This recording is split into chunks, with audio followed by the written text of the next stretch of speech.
All right, good evening. Special meeting of the Cannabis Control Board of the City of Jersey City is called to order April 10th, 2023 at approximately 5 p.m. In accordance with the Open Public Meetings Act, also known as the Sunshine Act, adequate notice this meeting was provided by mail and or fax to the Jersey Journal and the Reporter. Roll call, please, Maynard. Chairperson Bunny. Here. Vice Chair Cantorero. Here. Commissioner Flanagan. Here. Commissioner Kaplowitz. Here. So the record reflects Courtney Sloan is absent, but she did let us know in advance. You want to dispense with this tonight,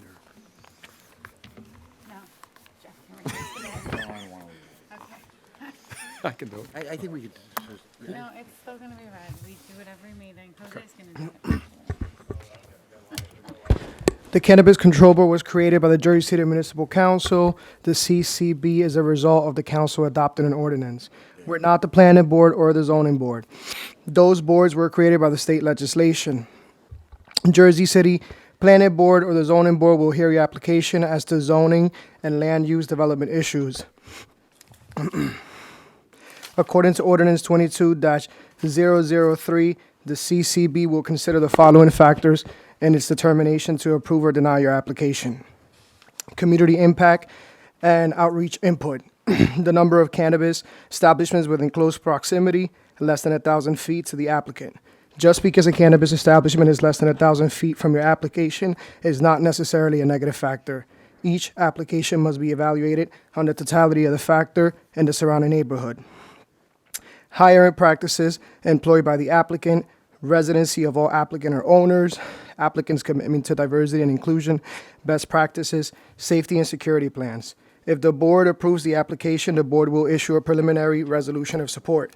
Once the applicant obtains state approval, the application must return to the CCB for final approval. The CCB shall provide final written approval or rejection within 60 days. An applicant could obtain preliminary approval from the CCB, obtain the state approval, but be denied final CCB approval. According to Ordinance 21-053, the CCB will ensure compliance with local rules and regulations governing cannabis.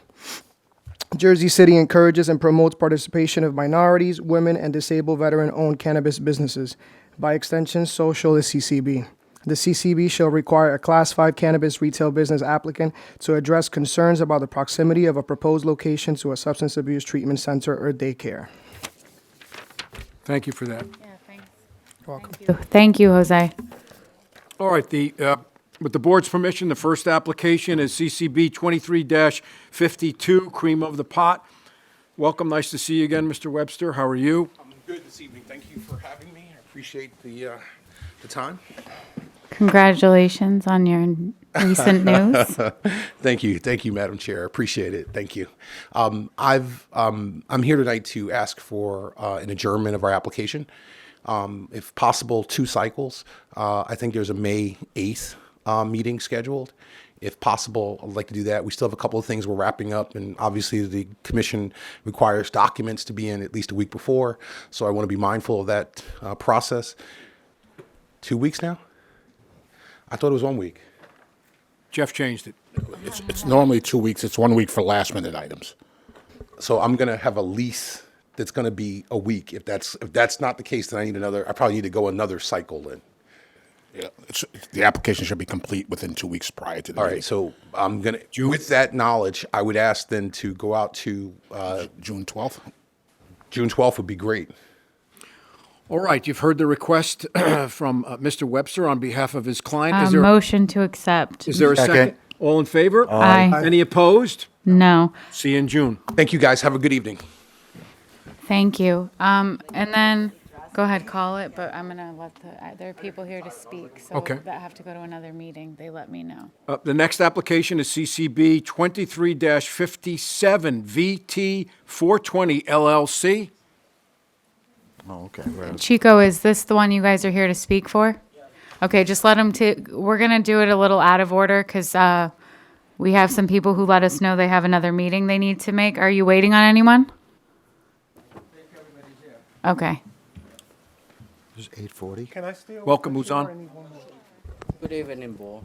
How are you? Good. Just give us a second. He's gonna start, and then we'll let them speak because they have to leave. Running out of space there, Fuquan. I know. I always bring a team like that. You do, which is Football good. team. When you have a chance, enter your appearance into the record, give us a brief summary, and then we'll go from there. I'm Fuquan Muzan. I'm a partner at Fox Rothschild here on behalf of VT 420. This is a entrepreneurial industrial group of Vietnamese immigrants who are experienced in small business ownership and experienced in small business ownership in Jersey City. There is a combination of about 50 years of small business ownership in Jersey City between these two men here. In the middle is Huang Van, and he used to own Larry's Liquor Store in Jersey City for 20 plus years before selling it just recently. And now he's in the construction business. When I talked to him today to prepare for this meeting, I saw like plaster on the wall and all kinds of stuff is going on. So business as well. And next to him is Qua Tron, who is his brother-in-law. And Qua has owned a nail tech salon in Jersey City since the 90s. And he's also in the construction business. And sitting right next to me is the next generation. He went to McNair High School, which we all know is one of the best high schools in the country. And asked him about his GPA. It's like 3.7 at McNair. And now he's at Rutgers. He's studying IT at Rutgers and economics. So bright future for Michael, and that future will include helping out with the family business, which will hopefully be a cannabis business on 840 Communipaw Avenue. Any objection to sort of going out of a little bit of order? The chair had indicated that she would like some folks to comment on the application. None at all. When you're ready. Fantastic. I'm done with my opening. By the way. All right. I'm sorry, those folks that are here on this application, VT 420 LLC, please step up to the microphone and please turn it on, raise your right hand. Do you swear affirm the testimony about to give you the truth, the whole truth, and nothing but the truth, so help you God? Yes. You can put your hand down, turn the microphone on, give us your, state your name, spell your last name, and give us your address. There you go. Kamaraj Ramchal, 82 Clendenny Avenue, Jersey City. Last name Ramchal. First name Khemaraj. What would you like to tell the board about this? VT 420. So their location, I'm here on behalf of Commissioner William Bello there as well. He couldn't make it, had an emergency, which we have to go meet with him in a little bit. So that's right. Brittany, thank you for letting us speak so we could get out of here quick. The commissioner and we spoke with Councilwoman Mira Prince Harry. Her and I had a conversation last week again on this location. We went way on beyond, make sure it's not no school zone, away from schools. It's on Communipaw, right next to Sonia's Auto Body, across from where the Al's Diner used to be. I went there, we took a tour with them last week. It's pretty good. And just to touch upon a little bit about John and Kevin and Tia, Michael, they've been helping us out, and we have the chairman of the South Hudson Civic Association, Phil Kenny, sitting in the back. They've been helping us out with our nonprofit, feeding the community, doing stuff for, since we went way back in Hurricane Sandy, the pandemic. They've been there with us, open up their house and the yard to us, let us use their facility to take care of the seniors. And, they're wonderful people in the community. They do a lot of good stuff in the community and with us as well. Record proof for itself. We have a lot of pictures and stuff which they do have to show the type of work that they does. All right, again, thank you guys for having us here. Thank you. Anyone else? Not now. Yeah, no, anybody that's in this group. Sorry, we're just making an accommodation. I spoke for me, Phil, and Bill. You want to speak? Go ahead. I just want to say a few words You about. gotta get sworn in. Oh, I'm sorry. That's all right. Do you swear affirm the testimony about to give the truth, the whole truth, and nothing but the truth, so help you God? You can put your hand down. Please state your name, spell your last Philip name. Kenny, Kenny. I live at 257 Lexington Avenue, Jersey City. I've known John for about 20 plus years in the community, and him and his wife are always there to help us with the South Hudson Civic Association, no matter if it's Christmas time for the toys for tots, for the kids, Easter time, our senior events that we do, and they support us when we do the law enforcement barbecues every year in their backyard. So I recommend that, I give my full support along with Commissioner Bill O'Day for John. And thank you. I know what Chico said is true because he's the newest Catholic in Jersey City. Anyone else that has to leave? Hearing none, seeing none. Back to you, I guess, and the first witness. Or- No, absolutely. I forgot to mention Kenneth Petrovich. He's the security expert on the team, 25-year Jersey City police officer, retired recently from Jersey City, went to Ferris High School, so have a bunch of Jersey City residents on the team. So it's great. First witness is? First witness is Michael Van. You want to swear him in? My name, Do you swear affirm the testimony about to give you the truth, the whole truth, and nothing but the truth to help you God? I do. Put your hand down, state your name, spell your last name, and give us your address. My name is Michael Van, V-A-N. I live at 272 Clendenny Avenue, 07304. Your witness, counselor. Oh, Michael has a statement on behalf of his family that he would like to share with us. Sure. So our family has been living in Jersey City for a long time, and we have a strong connection to the community. So, Michael, maybe slow down a little bit as the transcriber. When you're reading something, you speak very rapidly as opposed to just speaking. So just slow down for the transcriber, stenographer. My father and uncle have devoted countless hours over the past 8 years to giving back to the Jersey City community that has provided so much for our family. And one of their most significant contributions has been the annual Thanksgiving and Christmas food drive, which provides food to those in need within the Jersey City community. They have also worked with the South Hudson Civic Association to organize a First Responders Appreciation Barbecue, where they express their gratitude for their hard work and dedication of the police officers, firefighters, EMTs, and other first responders in the Hudson County. And then during the height of the COVID-19 pandemic, they went out of their way to run a PPE distribution clinic and make home deliveries to seniors who couldn't receive their supplies themselves. And these are just a few of the examples that my father and uncle's extensive community involvement, which you can find more about in our community impact plan. We are proud to say that they are committed to continuing their work to improve and enhance the lives of everyone in Jersey City.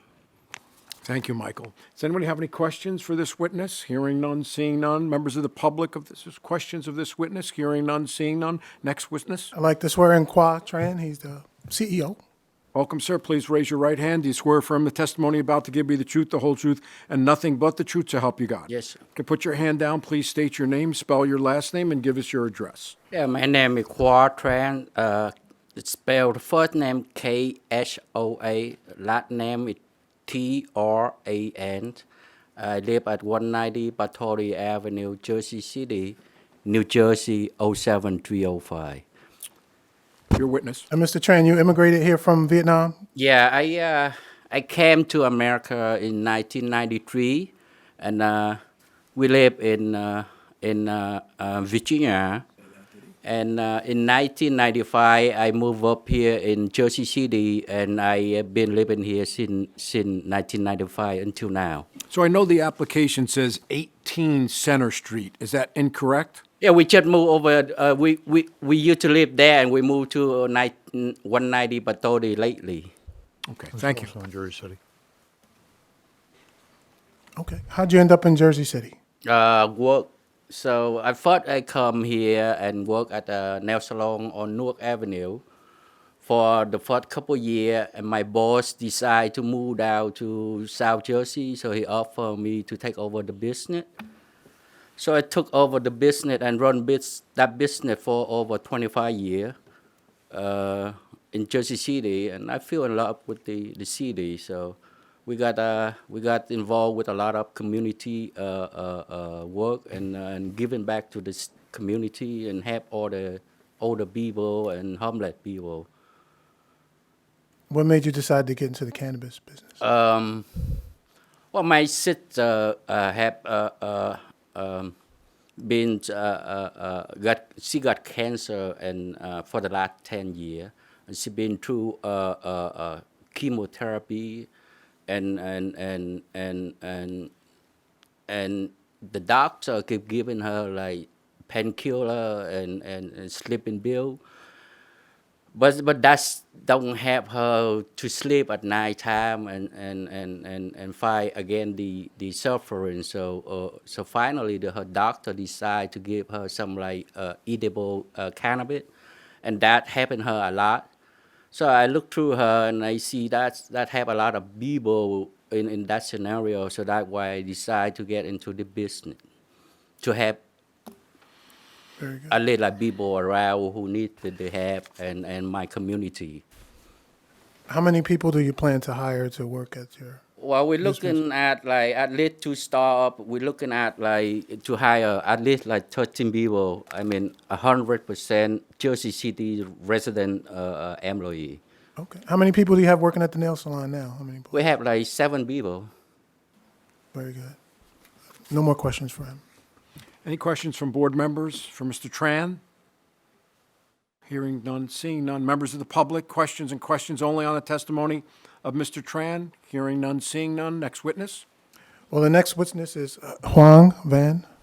Please raise your right hand. Do you swear affirm the testimony about to give you the truth, the whole truth, and nothing but the truth, so help you God? My name Huang Van. First name Huang Hoang, last name Van. I live at 272 Glendenny, Jersey City. Your witness, sir. Now, Mr. Van, he speaks English pretty well, but I think he's a little nervous here, so he would prefer, if it's okay with you, to use his son to translate the questions, if that's okay. Sure. No objection, I'm sure. Now, Huang, you've been a business owner in Jersey City since 1992. Can you tell the board a little bit about your community outreach efforts during that time? Bạn nói chuyện cái community service của bạn. So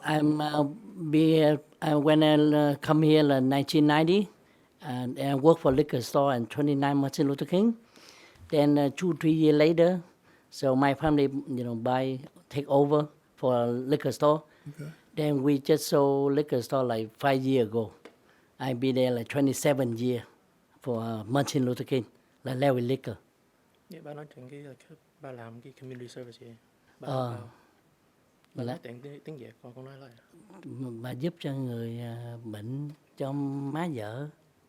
Okay. So he's saying he's some other community service that he's done is he's participated within the Đức Mẹ La Vang Vietnamese community, Với bà ngoại. which is a Vietnamese church organization which helps out students with scholarships and supplies.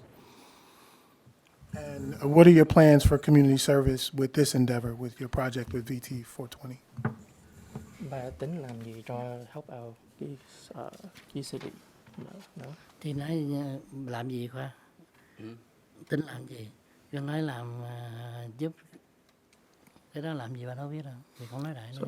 He plans to continue on supporting the associations that he's been supporting and continue and plans to create other opportunities within the community. I have no more questions unless you guys. Board members? Who's going to talk about security? Oh, you have another consultant for that. Okay, so He's the retired police officer from Okay. Jersey City. He's going to the And then security. the So 24/7 contact. is yeah, that- who's the 24/7 contact? That the security director. We'll get to him. Any other questions for the testimony you've heard thus far from Mr. Tran? Hearing, I was just going to say, so am I also going to hear from the security, just like day-to-day operations, or just tell us a little bit more about like the vision? Huang, if you would like to take that question. Your vision, your hours of operation, type of things you're going to sell there, that sort of thing. Into the mic. Yep. Yeah, we work with the third party security company to for installing all the surveillance camera from inside and outside of the property, and we work with Mr. Kenneth for the security purpose. so I think the question may have been, Who's going to handle the day-to-day operations? Who's going to be there every day? Who's going to open up the cash registers? Who's going to unlock? Oh, I'm the one to handle all of that. And what hours will you be open? The normally hour from 10 to 9 o'clock or 10 o'clock. 7 days? Yeah. Any other questions from board members for Mr. Tran? Hearing none, seeing none. Members of the public, questions and questions only on the testimony that Mr. Tran has given thus far. Hearing none, seeing none. Next witness. You want to? Yeah, let him say. So he can handle any security questions you may have had. Good evening, sir. Welcome. Please raise your right hand. Do you swear from the testimony about to give you the truth, the whole truth, and nothing but the truth, so help you God? Yes. Please state your name, spell your last name, give us My your name is, address. Kenneth Petrovic. Spelling is Petrovcik. I live at 22 Somerset Drive in Belvedere, New Jersey, but plan on moving back. I plan on moving back to Jersey City in the near future. Your witness, sir. Yes, you've heard them want to ask some questions about the security plan. Or will you have video cameras? Video cameras. There'll be numerous video cameras inside and outside of the store. 2 security officers at all time, one to take care of mainly the inside and one to take care of the perimeter. And I will be surveilling the cameras at all times. Armed or unarmed? The security. The security's armed. Armed or unarmed? Armed. Sorry, that was armed? Armed. Okay. And you've been a police officer in Jersey City from when to when? I graduated academy in '89 and retired in 2014. And how do you plan to deal with loitering? Well, we're looking at a couple of ways of doing it, maybe like a pager, so the people will not have to stand outside or do anything like that. And with loitering, the security officers will ask them to leave. If they don't leave and they're not patrons, then we'll have to call the police department to handle that. Do you plan to have the police officer have access to the cameras and be able to view what's going on? Yes. Yes, that's from the director. Director will be handling that also. And you're the 24/7 contact? Yes. Well, Are I think you- they were going to have a cell phone so that it can be contacted at any time. Okay, but you're not going to be on the site every day? Not out on the site, no. Okay. Any other questions for this witness? Hearing none, seeing none. Members of the public, questions and questions only on the testimony this witness has given thus far? All right, then. Any other witnesses? All right, to open up the public portion, limited to 3 minutes. Folks that want to speak for or against this application? Hearing none, come on up.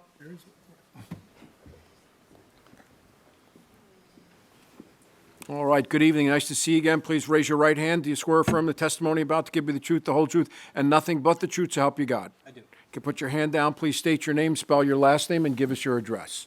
My name is Jake Pinelli. Into the mic. Jake Pinelli, Pinelli, 2 Sutton Drive, Manawan, New Jersey. And pardon me 1 second, I had it written down because I'm not the best public speaker yet.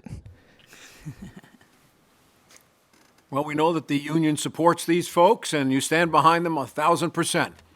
You're from So do I even UF. have to say it, or No, we just want to know where Hugh is. Yeah, we do. Hugh's in East Orange right now? We were, believe it or not, we were all supposed to have the day off. 8 o'clock this morning, Hugh's calling all of us. Guys, there's council meetings. We gotta go. We gotta go. His engine has seized up because he drives from like Atlantic City to come. Yeah. Yeah, pretty much, pretty much. And So I'm assuming that you're in favor of cannabis. yes, naturally, or maybe not naturally. Who knows? All right, so other than my comedy routine, hi, I'm Jake Pinelli from the United Food and Commercial Workers Union, and I'm here to speak on behalf of this wonderful group right here. We are a labor union of over 1.4 million members and the official cannabis union as designated by the AFL-CIO. These people in front of you, who have taken a long journey to get here, have also signed a labor peace agreement with the UFCW. What that means is they're going to treat their workers with dignity, with respect, and if their workers so decide to form a union, they're going to allow them to and remain impartial. We are looking forward to working with almost everybody in Jersey City at this point. We love the township, we love the city itself, and we can't wait to see more places like this open up where we know the workers are going to be treated fairly. Thank you very much. Thank you. Anyone else? Hearing none, seeing none, we'll close that public portion. Back to the dais. I think they should be approved. So, So I will make, A motion. I'll make a motion. You're gonna have pagers, so Jeff likes you. Yes, yes. That's all it takes. Because he's having a flashback to 1987. I want to make a motion to approve CCB 23-57 VT 420 LLC at 840 Communipore Avenue. is there a second?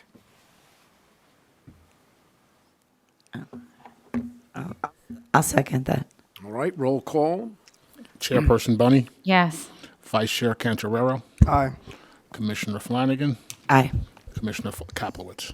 I think your reputation, reading your bios, you've done a lot for the community and you're well versed in running a business. I vote aye. Good luck. Thank you. Congratulations, best of luck. Have a good night. I appreciate that. Thank you, boy. Good seeing you. All right, the second application with the board's permission is CCB 23-58, Retreat NJ.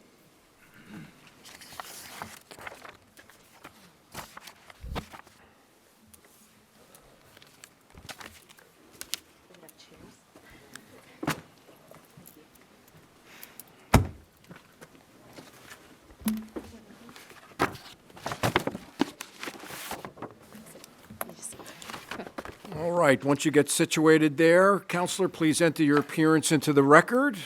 Sure.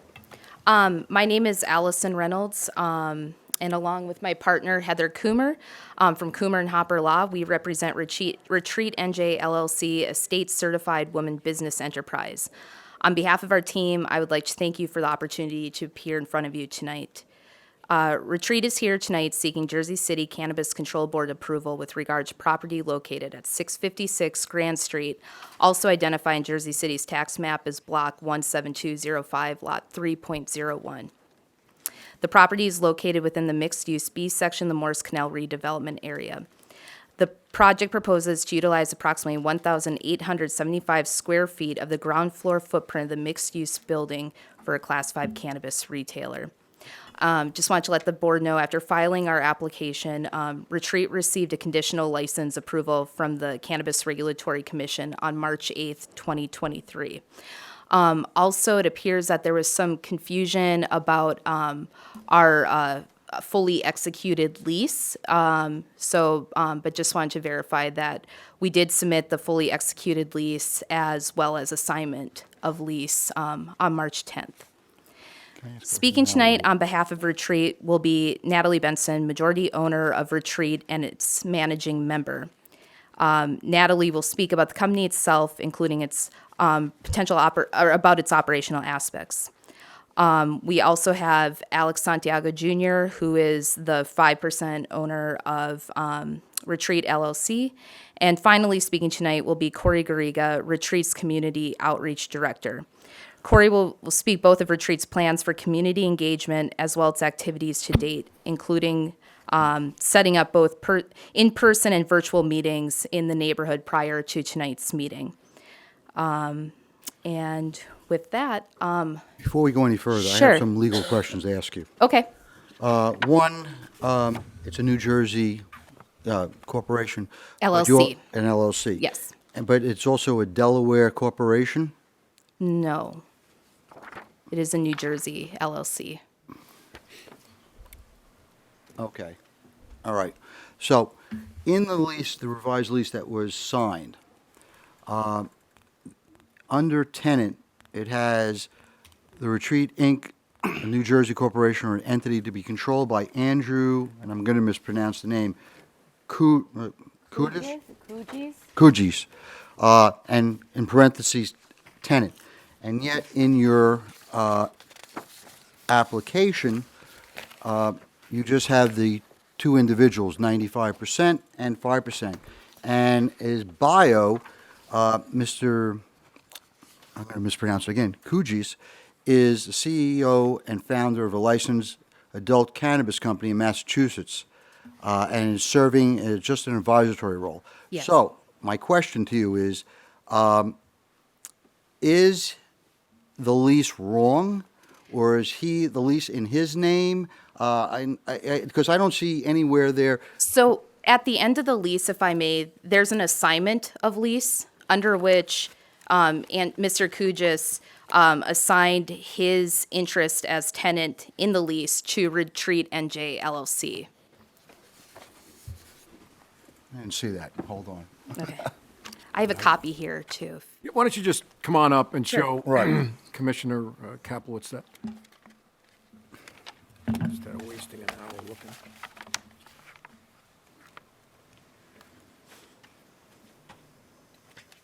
While he's doing that, who's going to be the first witness? Ms. Benson will be.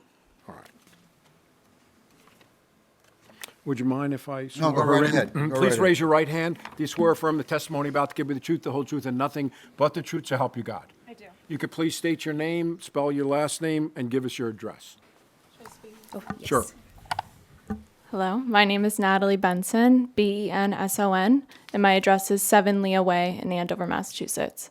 Your witness, counselor. Ms. Benson will be providing her prepared statement for tonight. Read it slowly so that the stenographer can actually get the words down. Thank you. Well, first of all, thank you all so much for your time this evening. We really appreciate it. Chairperson Bunny, Vice Chair Cantorero, and Commissioner Kaplowitz, as well as Commissioner Flanagan. We really appreciate the time and the opportunity to, sit here and get any feedback or answer any questions that you may have. So as I mentioned, I'm from Massachusetts, where I have about 4 years of cannabis industry experience. I'm someone who's very passionate about cannabis and wellness. I intend to share my prior industry experience, excitement, and knowledge with Jersey City. The Retreat is a female-owned business, and we're seeking a Class 5 retail license, as you know, in Jersey City. And being that less than 20% of cannabis dispensaries are women-owned, I feel so empowered by the women that have led the way, and I hope to be that for someone else. As a newly legalized industry, we recognize the negative stigma and experience that people have had with cannabis in regards to the law.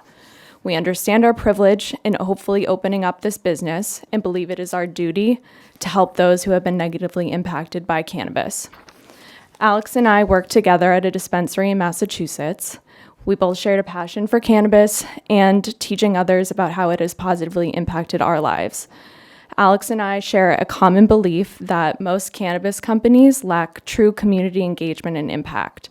We found that over and over again, these companies were conducting PR stunts and lacking true authenticity and never really helped those that they claimed that they were going to help.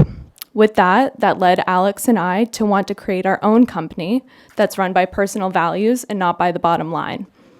We both agreed New Jersey, where Alex is from, would be the perfect place to open up the business. As most of you know, Jersey City is one of the most diverse cities in the nation, and this is precisely why we wanted to open up our business here. We want to serve, engage, and work with as many people from all walks of life, and we believe there's no better place than Jersey City. We know in order to have the greatest amount of positive impact on this community, we needed the guidance of someone who knew Jersey City like the back of their hand. When we met Corey Garriga, we knew he was the perfect person to be our Director of Community Outreach. He's an extremely dedicated member of his community, and it's been an absolute pleasure working and learning from him. With that, I'll let Alex and Corey tell them a little bit about themselves, and then I can go back and tell you guys a little bit more about the retreat and the day-to-day operations or answer any questions Before you may we have. go there. If we go there. So, I'm assuming that Andrew was in charge of getting the lease and was working on behalf of Retreat and then assigned it over. Yes, that's correct. Okay. Tell me something about the neighborhood. So we just had a nice meeting with Councilman Gilmore, I think last week, and we kind of discussed how we were going to engage with the community, namely with SCORES, with the Morris Canal Development Program, because I, as a female entrepreneur, feel like it's my place to give back and help those who want to have those opportunities as well. In the community, I've found that it's a developing area and there's a lot of promise there, and we really hope to be part of that. Is that the only thing you can tell me about the community, about the neighborhood, about the Morris Canal group that's there and active? Yeah. You are coming into a neighborhood, and I kind of want an idea how you've spent your time learning about the community. Yeah, no, that's very fair. And that is why we engaged with Corey, and he's really helped lead us through what we want to do in order to have the biggest amount of positive impact on this community. Corey's introduced us to some of his, I don't want to say friends, but some of the members of the Jersey City Young Democrats, and we've been able to meet them and figure out, how we can be best involved here. I'm new to the area, I'm not going to lie, and it's something I'm very committed to being an active member and learning as much as I can. If there are specific things that you think would be most helpful for me to learn and to be involved in, I definitely will take that to heart and apply myself where necessary. Oh, so I just want to reiterate, Jeff, you just asked, so you're new to the area or you're here visiting? I am not from the area. I'm from Massachusetts. And like I said, Alex is my co-owner and he's from New Jersey. We both have, Alex for sure, the intention of moving down here. I'm a 26-year-old woman. I don't have unlimited funds to relocate at this time. But should this go, the way that we hope and we're able to come and do business here, we definitely will take the steps necessary to be as involved as possible. So you haven't met with the neighborhood groups other than the councilman? So we did have a neighborhood meeting on, I believe, April 6th, and we were at the Jerry Walker facility, so we were able to answer any questions that people had. Oh, yes, and then we had a Zoom meeting on Thursday with other community members as well and answered some outstanding questions. All right. Any other questions for Ms. Benson on the testimony she's given thus far from board members? So do you own a dispensary in Massachusetts? I do not. I work at Oh, one. okay. Mm-hmm. Anything else? So I just want to, this is Alex, not the person that's paying for the lease. This is I'm just like paying a for the rent. lease. Okay. Well, Okay. my I just want to understanding better is- understand the lease Okay, situation. So everybody's from Massachusetts. Yeah. And the gentleman who is in their bio, Andrew, he's not an owner, he's just a consultant. And basically, he came down, found the location, negotiated a lease, and then assigned it to her.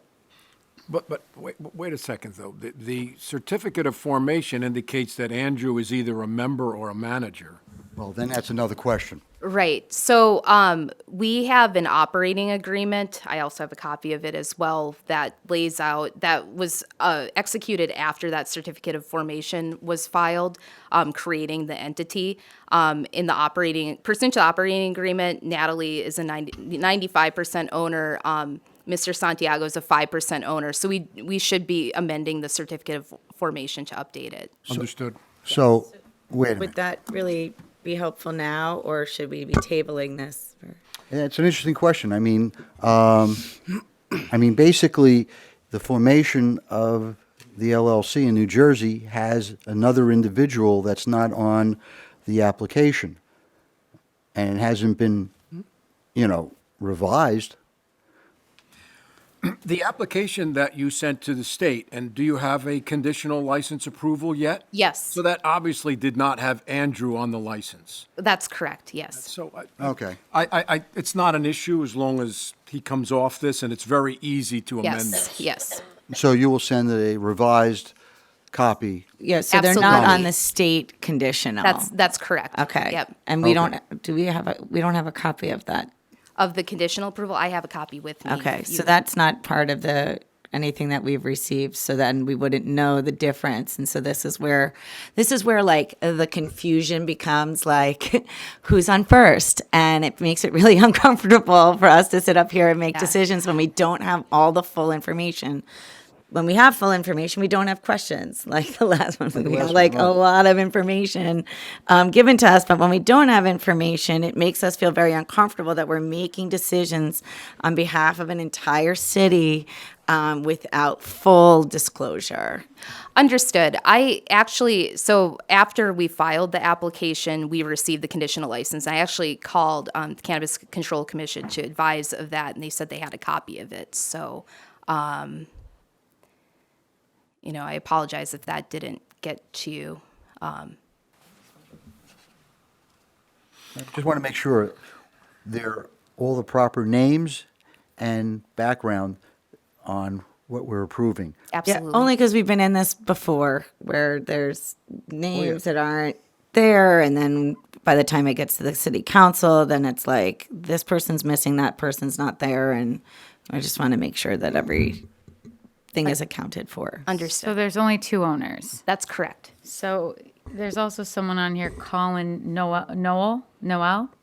Right, yes. So there are only 2 owners. So again, that certificate of formation needs to be amended to reflect that the 2 owners pursuant to the operating agreement. Just to clarify, with a little history, why are they there originally?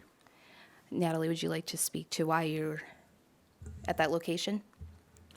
Is that, sorry, No. do you mind why were repeating these the two question? individuals Oh, why on were the they formation? there? They were consultants when the entity was formed, and then once we got into the nitty gritty of the entity, the details with the operating agreement, then it was determined that they would not have an interest in the business, and that it would just be Ms. Benson and Mr. Santiago. Okay. How did you meet Alex?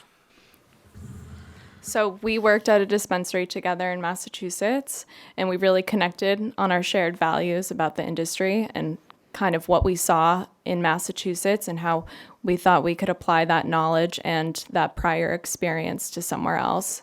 And as 2 young individuals, we really felt the excitement and eagerness to make our own business. And we'll ask Mr. Santiago this, but I'm assuming that he's lived in New Jersey for the last 2 years? He's a lifelong Jersey resident. Well, not if he worked in Massachusetts, right? Yeah, he has lived in New Jersey for the last 2 years, yes. All right, then. Board members, any other questions? How'd you choose Jersey City? We chose Jersey City because, as I mentioned, and when Alex and I discussed this potential opportunity, New Jersey seemed like a really great place given where he's from. And we wanted to choose Jersey City because it's one of the most diverse cities in the nation. We felt that we could have a really positive impact with people from all walks of life here and be able to connect and share our own values with others. All right, then. Any other questions from board members? Hearing none, seeing none. Well, Quick. the 24/7 contact. We have a good. Who's going to speak to that?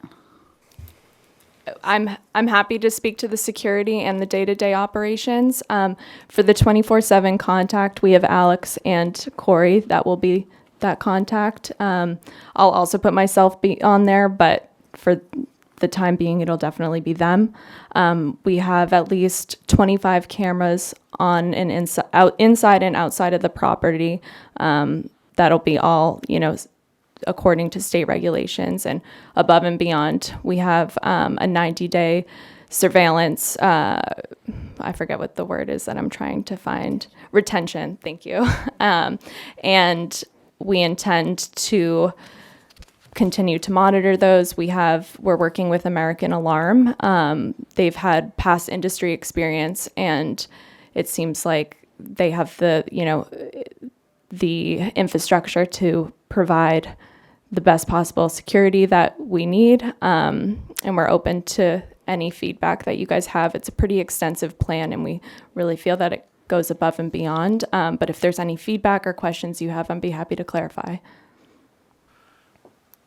All right, then, members of the public have questions, and questions only on the testimony that Ms. Benson has provided thus far? All right, hearing none, seeing none, and if there's no questions from the board members for Ms. Benson, who's the next witness? Next, I would ask that Corey Garriga, the community outreach director, who has prepared a statement tonight, speak. All right, please raise your right hand. Do you swear or affirm the testimony about to give with the truth, the whole truth, and nothing but the truth, so help you God? I do. You can put your hand down. Please state your name, spell your last name, and give us your address. Corey Garriga, Cory, last name Garriga, 271 Gates Avenue, Jersey City, New Jersey, 07305. And what would you like to tell the board, Mr. Kariga? So I am the director of community outreach for the retreat, and we knew how important it was for the retreat to have a community impact. So what we did was we partnered with a couple of organizations, one of them being Scores Reentry. Now, I personally know the CEO from Scores Reentry, Priscilla Carmona. We've partnered up on past community impact projects.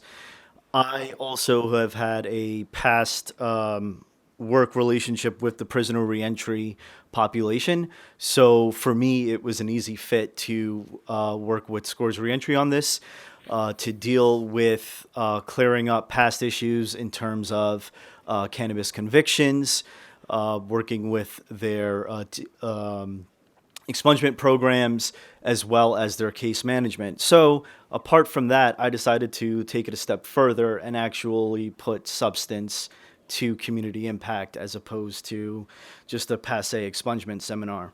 So we, when we connected, we decided to look at the logistics of what's good to put back the community to work, especially those who were involved in the criminal justice system. One of the biggest barriers to employment is identification. So when a lot of my former clients, when I worked in the reentry field, whether they just got out or they got out 5 years ago, a lot of them will say, I don't have IDs. That's because mostly for two reasons. One reason is when they get incarcerated, sometimes they may or may not have their IDs on them and they never get a chance to get that back, right? They get evicted from their location, and they lose a lot of important key documents. The second is when they are inside behind the walls, especially if they are repeat offenders, if there's some recidivism and they have a relationship with the guard, a past relationship with the guard, sometimes those IDs could get cut up out of spite. That's been a complaint from multiple clients that I've had. So we looked at ways to rectify that situation. Obviously, we can't do that legislatively at this current moment. So we looked at ways that we could impact and bring those clients some sort of remedy to their situation and possibly get them employed. And we did that by setting a program where we can pay for IDs, that's driver's license, passports, birth certificates, as well as the $100 license restoration fee, so that when they do have their form of identification, and if a lot of them get their licenses suspended. So, especially if you're going for a CDL type of employment, you're able to get that taken care of. It's a burden off their shoulders, and it gets them to work.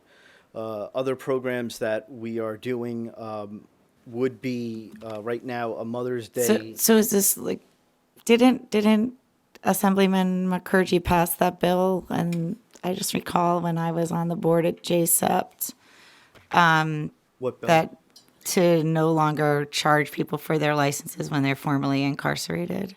I'm not too sure, Yeah, but I they're think still that getting charges. Yeah. Now, ultimately, those aren't instantaneously, but there's also other forms of identification as well that we're funding. So that also includes birth certificates. A lot of our those clienteles don't have birth certificates. Same thing goes for the $100 license restoration fee, which I'm pretty sure that bill did not cover. And that's important to get them back to work. It's important because an expungement only takes you so far, right? Expungement does not get you back your license, and expungement does not get that $100 restoration fee. So we're working with a team of people to get you from post-incarceration to employment. There are other things that we can be working on that Priscilla and I have discussed, right? We talked about possible job fairs behind the walls and how we could, coordinate with them and make that happen. We're working with different community projects that they have going on monthly, one of them being. So how many people do you plan to hire that you would need to do that kind of? Nothing. That all Okay. falls on scores Just- reentry. okay. So here's It's part I of just your- I didn't it's get part to of your- finish yeah, okay. explaining the program, the logistics of that program. So basically, scores reentry is committing $1,000 a month. At minimum, $1,000 a month to what's called a license retrieval fund, right? And that includes the. Sorry, retreat is committing. Sorry. Yes. The retreat is committing to giving $1,000 a month to scores reentry, right? So basically, what happens is on this first, and we just started a pilot program with them, where we gave them a money order for $530, which would cover $500 restoration fees as well as a $24 ID. We even threw in $6 for the taxes to cover that as well. So once that happens and they provide documentations, they have 2 weeks to get us documentation that it's been completed. Once that happens, May will be the first month that we are open to their 250 member clientele, right? That's sans the 5 that we're doing this project program for. So starting May, they get $1,000, right, via money order. They take that $1,000 and they pay what they have to pay in terms of getting these clients their IDs, right? So let's say in May, they only pay for 5 of them. Whatever was taken for those 5 IDs would be replaced back for the following month, so they start off at $1,000. In theory, if they had the ability to, they could pay off for all 250 clients within that $1,000 month if they so choose. But they're getting a revolving door of clients every month from the justice system. So, So I'm just gonna. I need to. Go ahead. My nonprofit head is just exploding right here, Corey. And I know you, and I know that like you might be committed to this, and I just have a concern because like every single person that comes in front of us wants to give money to scores, and like if they're getting all of this money, now they need like an open account and a money order. I don't know, like. First of all, like someone asking me for a money order in a nonprofit environment is one, very uncomfortable because it should be like in a different, framework. But two, if they do not respond to your needs in the next 2 weeks, like with your $530, who else might you do business with? That's what I would like to say, because there's some people that have come in front of us here, called scores, didn't get phone calls back.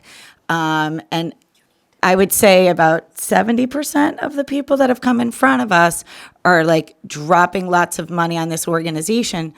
This organization has never shown up here to present or share or provide. And so I just want to make sure that every new organization, especially because you're not from here and you're taking, what Corey's saying, and, that's all your business. I'm just like,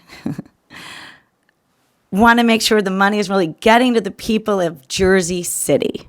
Okay, so I don't know if SCORE's only working with people in Jersey City or deciding to work with everybody else, but I want the residents in this town to benefit.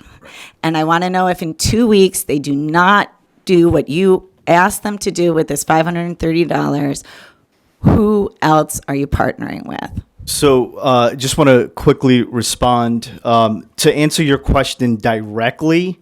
It is a direct question because I have a direct concern now. To answer your question directly, before I follow up with a little follow up there, the only legitimate reentry company that does work in Jersey City is Scores Reentry, and I'm just saying that.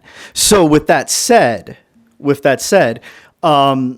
about because the Department of Labor would beg to differ, and I would just like to make sure that, you know what? To be fair, I forgot about the Department of Labor has a group here. I'm used to that nonprofit status here.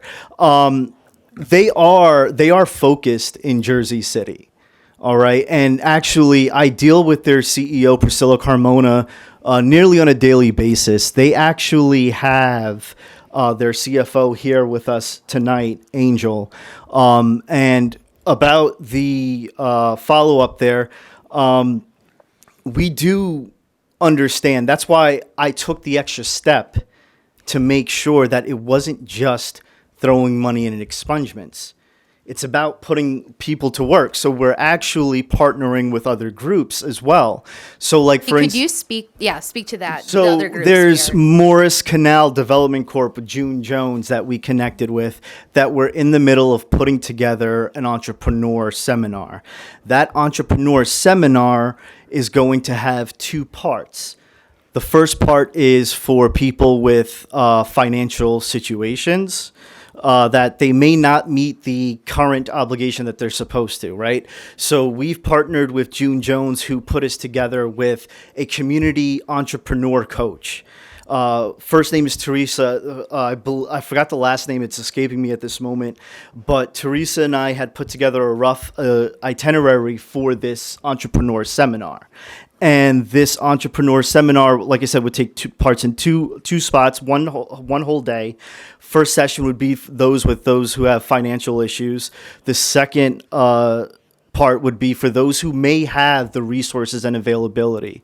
And we're going to be able to connect them with alternate financing options, walk them through the paperwork. That was, candidly speaking, that was supposed to happen this week, but June Jones had to reschedule that with along with Teresa. So we're working on rescheduling that for the first week of May. But we're also working with Matt Hoffman's THC Sponge, which would bring together that expungement piece separate from Scores Reentry. Michael Hoffman, sorry. So He's the commissioner of the Cannabis Control Board, isn't he? No. Michael Hoffman He's an attorney. has the Yeah. expungement. Oh, He's okay. the attorney who gives you a sponge. It's the Hoffman Center THC Sponge Program. Okay. Yeah, let me ask you a question. Yeah. So, I've been a strong advocate of expungement since we started here, because that's the one thing that really basically helps somebody's life. But so far, I have not heard anything about what benefits the neighborhood. You know, understanding the neighborhood, the history of the neighborhood, the problems of the neighborhood. You know, this is all good, and and I support expungement. But what are you going to do for the people in the neighborhood? That's what I want to know. So to answer that, it's to help them get jobs, right? Those same people that are from Scores Reentry and those other organizations like Morris Canal, that we do the entrepreneur sessions for, that's for that neighborhood. We advertise for that neighborhood. All right. And so for any kind of jobs, for any kind of business. Yeah, we're like I said, we're trying to put together roots and build roots in Jersey City. It's not about just putting a bin in front of the store to collect food cans. It's about taking that extra step. It's about putting connections together. Well, I will say, donating food to the food pantry is an incredibly important aspect. Jeff, of stop. It is not. It is not the way. I know, but still is. But, what I'm saying to you is, I understand your idea of expungement, but I still want to know how you're going to incorporate yourself into the neighborhood and help the neighborhood. Sure. So there are always meetings that June Jones from the Morris Canal Development hosts. Frank Gilmore, we had a meeting with him. We had a Zoom meeting with him. We sat, we answered all his questions in terms of how we're going to get involved with the community, and he seemed pretty satisfied in terms of providing opportunities, cleaning up in the neighborhood. You know, it seems like that neighborhood is going to develop more and more. You know, you see new property being built there. At the head of the block, there's a brand new apartment building that's probably been there for maybe 2 to 3 years. You know, and if we're able to connect with them and show them how plug them into the actual community, plug them into actual community give back, like I think it would be great. You know, we have the connections to pull it off. Like we have the community groups to make that happen. Now, Councilman Frank Gilmore can tell you, because he even said to us in our meeting, he goes, "There's not too many community groups in that neighborhood," right? So we're trying to be the people who put that together. We're trying to build roots and trying to build community programs where when these members of the communities come out, they're able to connect with each other at these events. So we're always able to provide something every single month. I mean, that's all I do, live and breathe community work. If you see my other stuff, every single month I'm doing something. It's not just one and done and that's it. These people are in good hands in terms of community work. So you're going to be a full-time employee of the company? Yeah. Yeah. You could say that, absolutely. I don't want to. I'm not asking. No. I'm not saying. I'm asking you. I would like to hope so. Right now, You're not a full employee right now. Right now, I'm contracted to shepherd this through, even past licensure. So once they get their setup, we're discussing how that goes on after that. But I'm here. I'm here. I have a question, and I've never heard this before, and I think it's a good idea. The license restoration, but it sounds great. I'm trying to get my arms around it. Why are those individuals' driver's licenses either suspended, or why do they need restoration? And you're talking to somebody who's represented folks for 30 years in municipal court and the Motor Vehicle Commission. Of course. The floor is yours. I'm familiar with you. So by the way, I was one of the redesigners for a prisoner reentry's legal program. So basically what happens is a lot of the times there are unpaid fines. And that's something we're looking into. And that's the problem, because once there are unpaid fines, there are unpaid insurance surcharges. I've seen as high as 50 grand. Yes, that is correct. So the $100 is great, but it gets them But it nowhere. does nothing with that. And just to clarify, as we move forward in terms of clientele, there are obviously eligibility that would take place. So for instance, if there is a surcharge of $50,000, or there are time suspensions. There are people who are time suspended until 2092. So, I mean, situations like that, obviously that won't be helpful. And There's another aspect to it. Yeah, and if your license has been in a state of expiration for more than 5 years, you got to take the test all over again. Well, yes, and that's a separate part that Priscilla and Scores overseas. They have their own license restoration program. We're just being able to facilitate that and help them provide that opportunity for their clients. They rely on grants. And every bit of those grants count, where they could use it for something administratively or something else for their clients. I think it's a great idea to pitch in and help that. Thank you for that. It's very interesting. I've never heard that before. I Yeah. just wanted to get my arms around it, because typically the restoration fee is the least of their problems. Yes, no, you're absolutely right. But this is putting in together. This is while we're working, making sure that these clients are getting jobs. Scores Reentry handles that. Understood. So we obviously work with the right clients, and going back to the unpaid fines, that's a separate discussion that we're toying with. Sure. Mr. Griga, could you also talk about, the issues we discussed with SCORES about affordable housing in the area and how Retreat can help with that effort as well? So SCORES reentry is in the middle of applying for grants to provide housing for their clients. Now, in terms of housing, I don't know if that's substance abuse housing or rehab facility or homeless. I forgot what's the specific. I think they're still working that out. But we will be able to partner with them during that housing building, being able to provide financially, being able to provide opportunities for their clients. We can always help develop job fairs where those clients are going straight to work. We can also provide direct relief in some shape or form. But we're looking to help from the ground up, be involved in the building of this facility in any shape or form. Thank you.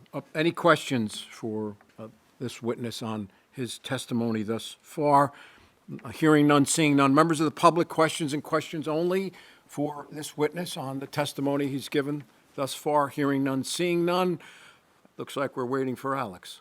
That's correct. Next up is Mr. Santiago, who has a prepared statement. Sure. Please raise your right hand. Do you swear affirm the testimony about to give you the truth, the whole truth, and nothing but the truth, so help you God? I do. Please state your name, spell your last name, and give us your address. My name is Alexis Santiago Jr., last name Santiago, suffix Jr. My address is 66 Bergen Avenue, Richfield Park, New Jersey, 07660. So, Mr. Santiago, I know that you as well have a prepared statement, and if you could speak as slowly as you just did, that would really be very beneficial to our stenographer. Thank you. Again, I would like to thank the board for seeing us this evening. It's much appreciated, as this is, as we are young entrepreneurs, and this is a very exciting time for us. I have grown up in Bergen County my entire life. I was born in Hackensack, grew up in Edgewater, New Jersey, until I was 13. From there, until I was 18, then to Paramus, and then to Richfield Park. I came across working with Natalie in the dispensary in Massachusetts because I was furloughed from my previous job, and I was working a remote hotline for a domestic violence shelter at the time, and working remote wasn't a good fit for me. So I had heard about the opportunity through the grapevine, and I decided, I'm able to move. I'm able to make a change, and it was initially a summer position, and then the team asked me to. I enjoyed it so much. Actually, I enjoyed it so much, and I stayed for about a year, and so that is the. And then I'm back here. I went to high school over at Bergen Tech, went to Rutgers University, so I am very much from Jersey.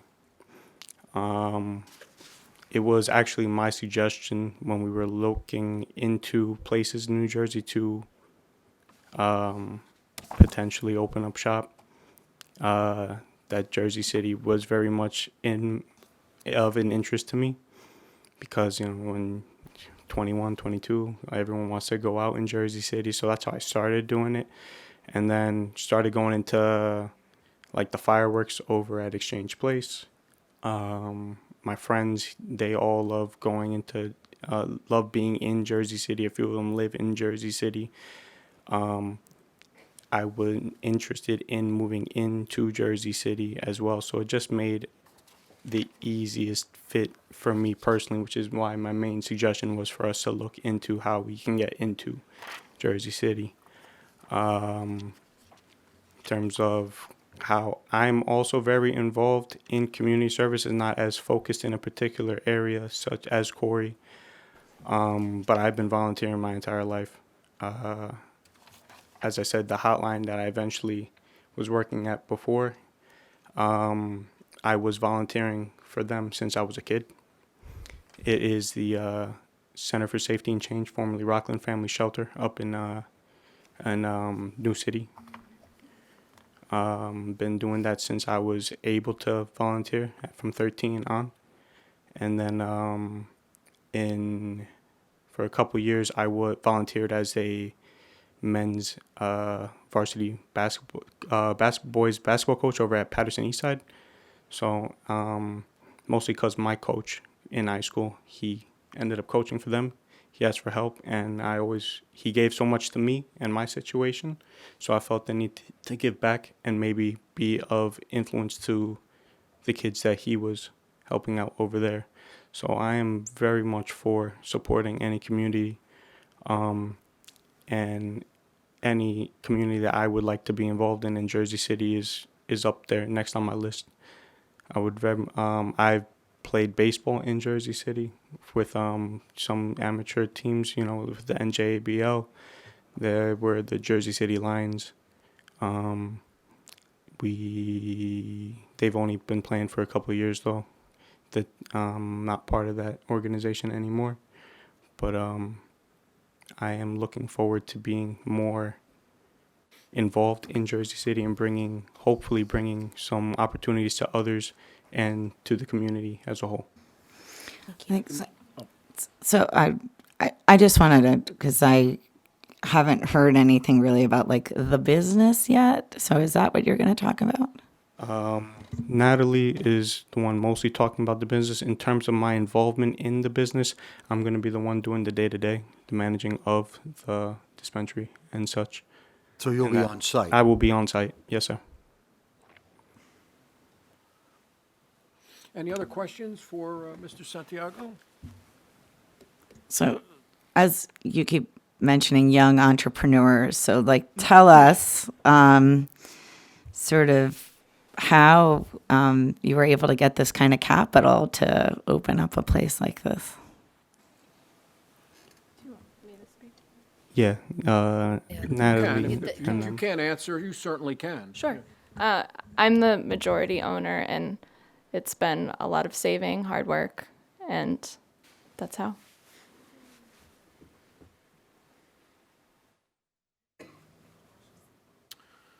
Anything else from the board?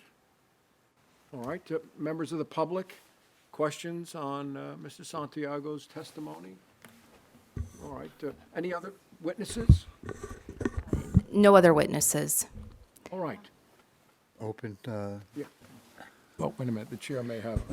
So I'm looking at your financial summary and you only have $12,000 for donations, but so I guess I don't really understand the $12,000 are to go to Scores to help people get their licenses reinstated, and that's your community impact? Or is there more to it that I'm not understanding? So the $12,000 is the minimum committed to Scores. That's specifically for that program. The ID retrieval program is what we're calling it. That's just $12,000 minimum. There are other ways that we are getting involved. So what documentation is there of other ways that you're getting involved? That's really based on Scores progression through, like I said, they're in the middle of getting a grant finalized for housing. That's a next step that we're going to take to reassess and see how we could get involved with that. Right now, they have Okay, so basically, your commitment is you're giving $1,000 to Scores because you can't speak about something hypothetically that doesn't exist. Right. And I don't see how with $12,000 you're helping them build affordable housing. That just no. That's seems like something a stretch that's to something me. separate. One at a time. Okay. Just let her finish, please. So I think you should focus on the actual community engagement plans that you have, because that's what we want to hear about, not what you plan to do, because whatever you say here, you're going to be held to in a year when you come back in front of the board. So let's focus on the level of commitment that you have actually made and what you actually are going to do right now, not what Scores is going to do, because that's Scores doing it. And if you can help them, that's great, but that's not your work. That's Scores work. and it shouldn't be presented as something you guys are doing with scores, because that's not what's happening here. So they are also a sponsor of the Hoffman, the THC sponge program. Corey also talking about monthly donations, which is Right. So we, obviously monthly donations for, clients, for attorneys that handle this stuff. Right, but so I'm focusing on this where it says donations and it says 12,000 a month. Yeah, Vineland. Okay, that's right. Here. So I guess you can understand when 95% of the ownership does not live here in Jersey City, and then the other 5% also does not live here in Jersey City, and then you want to throw money at a problem. I'm trying to understand, and so we're just trying to better understand how cohesively we, why should we approve this if right? We're not hearing any sort of meat on the bone here around the commitment outside of money. And so I think that's what Jeff tried to ask earlier about your knowledge base, and what the chairwoman is also trying to ask. When people come to us that don't live here, we feel a next level importance to make sure that what you're planning to do represents the need in our community, and so we just want to better understand that. Sure. If I may jump in, it sounds like the board has a number of concerns about community impact commitment. So may I request that we table this consideration, this application, in order to kind of flesh that out for you more, and then also fix the certificate of formation issue. Also, I just one thing I've noticed throughout the application is like the attorney you keep on mentioning, he's from Vineland. I mean, you can't get In close. Michael Hoffman's defense, almost every applicant has said they're working with him. Really? But we've not met him. I have met him. I spoke on a panel, and he and Ron were doing expungements at the panel. So I met him. I can vouch for the fact that he does do this work. And if any of the board members ever wanted to reach out to him, he would have a very formal and appropriate conversation with you about the work that he does. And he told me that he has personally traveled to do expungement clinics in Jersey City a number of times. Yeah, no, I saw him at Hudson County Community College. He was there. So. Very competent. So you're asking for an adjournment? Yes. Good. I would move to table this. Okay, so Stacy, are you making a motion? Yes, I am making a motion to table. I'll second your this. motion, Stacy. All right, all in favor? Aye. Aye. All right, we'll see you back. Sounds good. Do you have an idea when you'd like to return? Our next meeting, I think, is May 12th. May 12th. With the understanding that you have to 2 submit weeks. everything within 2 weeks. Right, yeah. 2 weeks prior. May, hold on, I'm looking. We're May 8th? May 8th, yeah. We would like to aim for the May 8th meeting, absolutely. All right, unless the board has any objections to May 8th, and that will give you sufficient time to do what you need to do? Yes, yeah. You can take back your lease. Oh, thank you. All right, then, we will see you May enough 8th. paper. Best of luck. Thank you. Thank you. Thank you.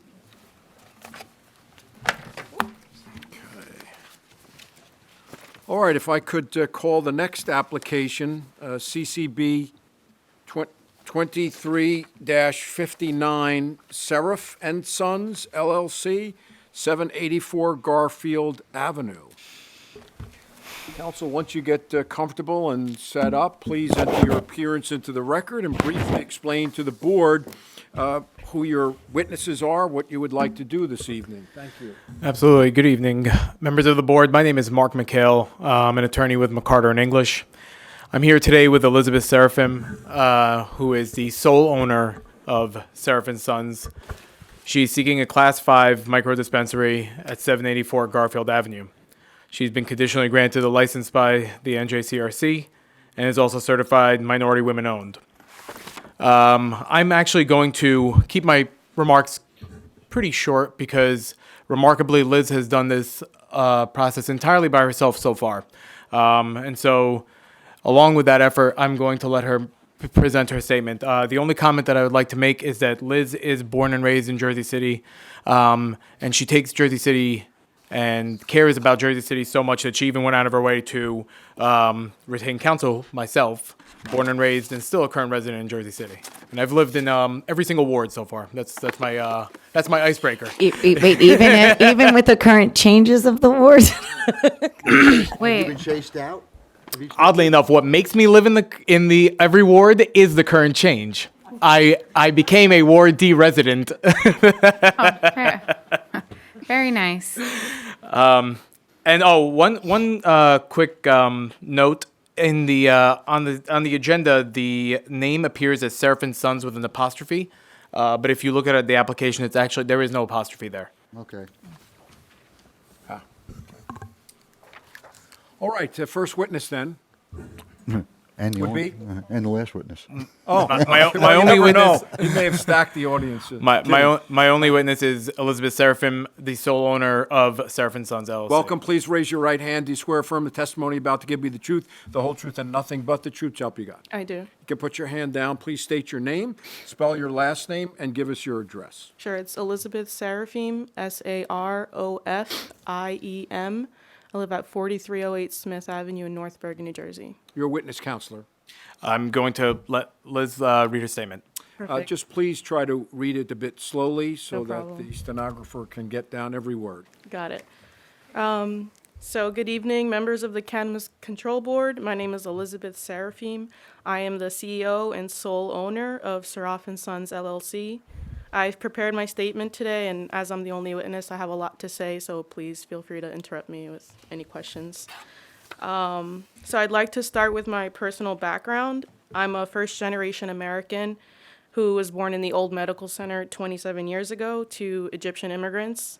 I'm the third of 6 children. I attended PS 24, PS 6, where my 8-year-old brother is a student now.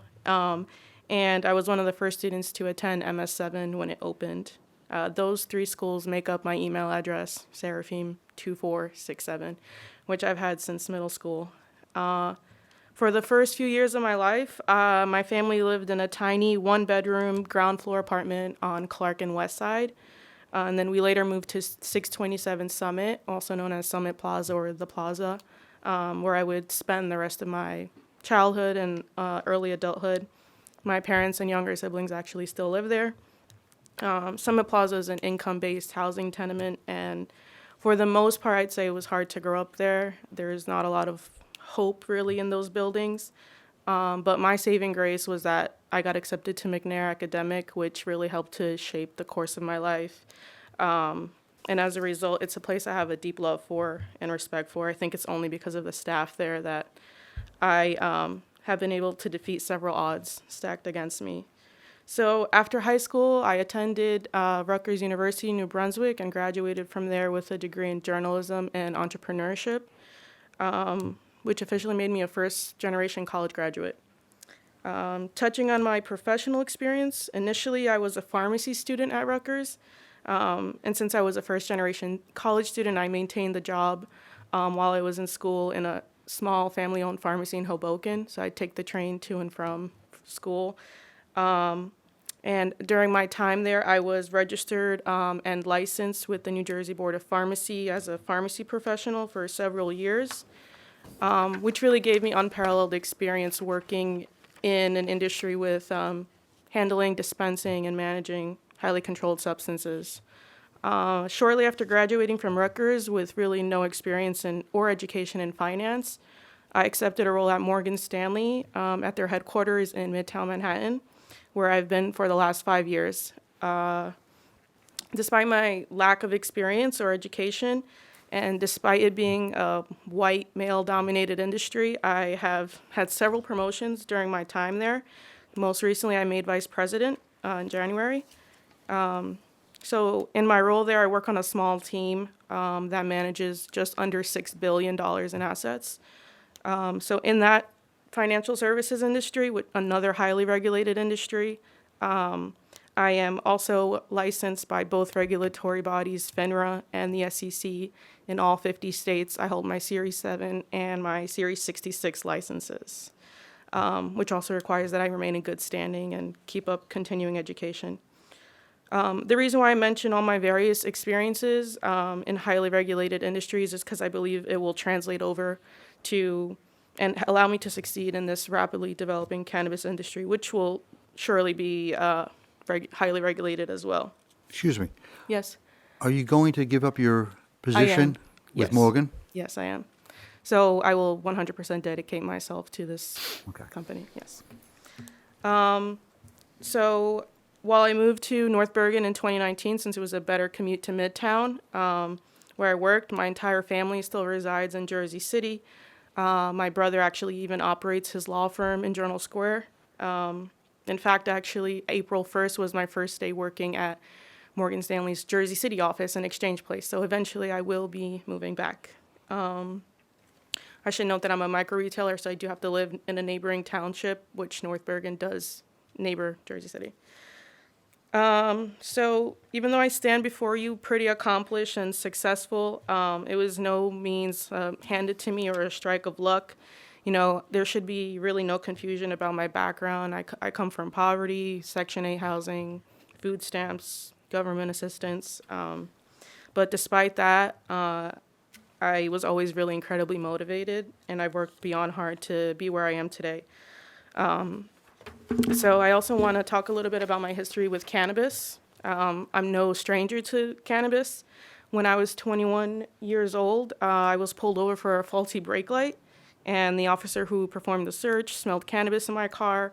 And even though I wasn't smoking, performed a full search in my car, and very quickly there was 3 police cars there. I was handcuffed on the side of the road, sitting out with no coat on in November, and arrested. And they ended up finding like a tiny joint in the purse I had in my trunk of my car. So luckily for me, my brother, who's here today, he happens to be an attorney, and I called him crying, and you know, his pro bono representation helped me get that expunged, and I wasn't convicted of that. But I should mention that I wouldn't have been able to afford an attorney at the time, so I have to give him some credit there. So fast forward to 9 a.m. on March 15th, the day that cannabis applications opened in New Jersey. I submitted an application to the CRC that was 100% put together by myself. No consultants, no lawyers. Mark wasn't in the picture yet. Just myself and Google and my laptop. And for months, I would work my day job from 8 to 6, and then on my application from 6 to sometimes 2 a.m. I was also one of the first applicants awarded a conditional license in New Jersey, which really wasn't a small accomplishment. My application was reviewed with no deficiencies from its initial submission. And I completed all the requirements on my own, from registering and forming the LLC to putting together a 20-page regulatory compliance plan, which really speaks to my background in several highly regulated industries and my true research and dedication to this process and new industry. I think at this point I've probably read the CREAM Act like top to bottom over a dozen times. And navigating this license process has definitely been challenging, but I've really dedicated myself to it. I've even either attended all these meetings or watched them on YouTube, every single one, every minute, so that I can make sure I'm as knowledgeable as possible when And I you come stayed here. awake during those? Yeah, I hate when people I say would- they watch the YouTube videos. I would like so put disturbing them on, to on me. my commute, like put them in my AirPods on my commute. It's like a podcast. The things Don't you watch could have them. done with your life. I mean, Jeff and I fighting is probably moderately entertaining once, but after that, There's been some entertaining moments. I'm sure. So yeah, when I started this process, not a lot of people took me seriously. Even though I obtained my conditional license in July, it's taken me such a long time to get here because of the severe lack of access that I've had as a minority, young, women-owned business with no partners. And the hardest part was getting site control, which is a firm requirement here. And landlord after landlord would either withdraw at the 9th hour, or even worse, they would bump up the price 50 to 80% knowing that I'd have to leave. And then a lot of those same addresses I've seen here with out-of-state operators. So to me, I've had to work really hard to get here. I even had a zoning officer once give me a green light on a location and then later rescind it. So it was just a lot of difficulty, but here I am today. And I think I have a complete and robust application for you guys. So I'm proposing to operate at 784 Garfield between Claremont and Caven Point. I've executed the lease. I have full site control. It's a corner 2-story lot, and the entire building is occupied by myself. There's no residents. We have one neighbor to the right, which is just a business, also no residents, and then to the other side, it's an empty lot. There's nothing there. Actually, the entire Caven Point is basically empty, no residents there. It's in Ward F within the Canal Crossing redevelopment zone, and it's right on the cusp of Ward A. The proposed location will have a separate entry and exit door and also a separate door for receiving. I plan to utilize the first floor for dispensing cannabis and the second floor for office space. Do you know the square footage on the ground floor? Yes, the first floor is 500 square feet and the second floor is 800 square feet. There's also no parking for customers. I provided some design renderings for the proposed design of the store, and while a lot of operators are choosing, like a cold or devoid Apple store model, I'm choosing to make it very warm and welcoming with an abundance of plants and natural elements like wood to bring some beauty to the place. It's outside of all city boundaries regarding schools, PAT stations. In addition, there's no places of worship or child care centers or substance abuse treatment centers within 200 feet. Oh, unless you include O'Leary's. Wait, did you call O'Leary's a child care center? No, place of worship. and trust me, I've spent some childhood time there.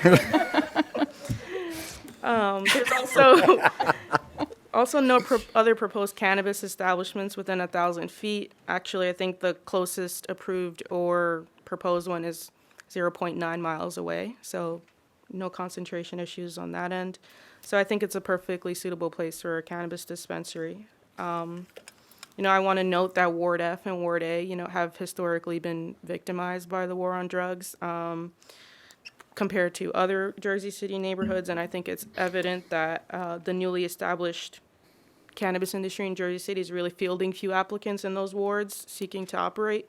Most are flocking to or oversaturating desirable, quote unquote, neighborhoods in the Heights and Journal Square and downtown. And for me, it was apparent that the neighborhoods that needed it the most or deserved it the most were being left out or avoided. And I thought that it would be imperative and a priority should be given to those neighborhoods to benefit from and participate in the end of recreational cannabis prohibition in the city. From a community outreach perspective, I've personally met with and reached out to many community leaders. I've met with and presented my business plan to Jersey City Council members Frank Gilmore, Denise Ridley, because we're right on the cusp of her ward, so I wanted to make sure to reach out to her as well. And I've also spoken to Yusuf Saleh, all of whom were really impressed, and they were incredibly proud and supportive of me. I really aim to maintain strong relationships with them and the communities that they represent. Councilman Gilmore wasn't able to be here today because he has the caucus meeting, but he did express his support, so I wanted to make sure I mentioned that. I also recognize that a legal cannabis dispensary coming to the neighborhood is new to residents, and they would have questions or concerns. And so to address those concerns, I began a relationship with Chris Perez, who runs the Claremont Berry Hill Block Association through the Greater Neighborhood Alliance. He introduced me to the Graco group, which he's also on the board there, and they're a community advocacy group for the Canal Crossings area. So I was scheduled to introduce myself on a Zoom meeting last week, but they had to reschedule due to their own conflict, so it's currently scheduled for April 26th. So I've prepared some materials for that meeting, a brochure, also my deck, which I think you guys got, which will really help to answer any questions that they might have. Can we just shift the focus to your community impact plan? Yes. So for community impact, I've executed 2 MOUs with local nonprofits Kids First and Community First, where I've committed $2,000 each annually to each organization.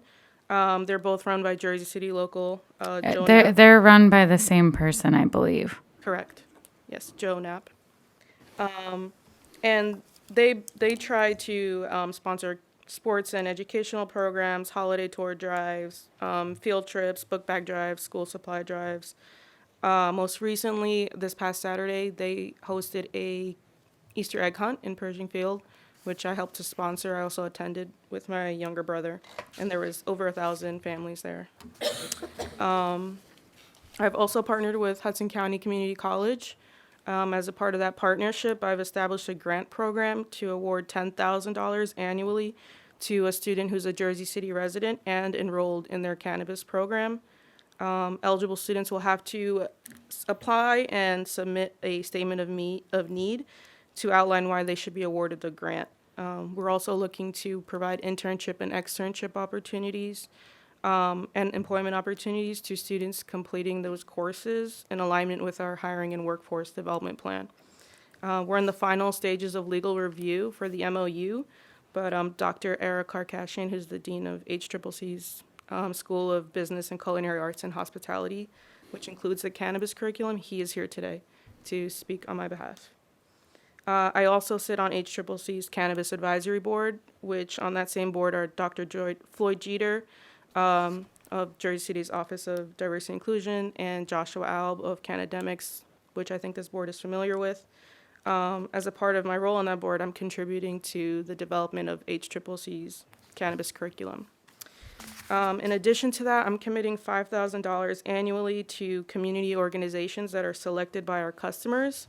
So how that will work is each quarter we'll select 3 nonprofit organizations that we think are benefiting our community and aligned with our company values. And at the end of every in-store transaction, the bud tender will ask the customer which of the listed nonprofits they would like a portion of their proceeds applied to. And then at the end of each quarter, we will tally that up and then send the donation to the appropriate organizations. And this way, I thought it would be a good way to get our community to be involved in our charitable giving and be active participants as opposed to just telling them what we're doing. We will also have a link on our website where you can submit for recommendations or suggestions for nonprofits that you might want to see included in the future. I'm also having a volunteer service plan that mandates 50 hours of paid community service from each employee to any nonprofit that they choose. In this way, I also would like to empower my staff to be active makers in our philanthropy. Also, I am partnering with the law offices of Seraphim and Anton, located in Jersey City, with partner attorney Mikhail Seraphim, who's also a lifetime resident of Jersey City, and will be sponsoring community members in need of cannabis-related expungements. Mikhail, who's my brother, he'll take on the expungements on a pro bono basis to support this cause, and will be advertising the sponsorship in my establishment and having an annual seminar. In addition, we'll also have a section on our website to submit for a request for expungement. It's important to note that my brother obviously has that experience in expungement since he's helped me in the past before, so I've personally benefited.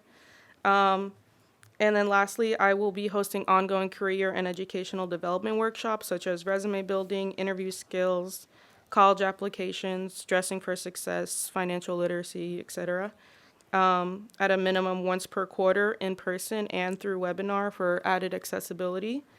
I think I'm the perfect host for these workshops since I've had to navigate the education and professional worlds mostly on my own.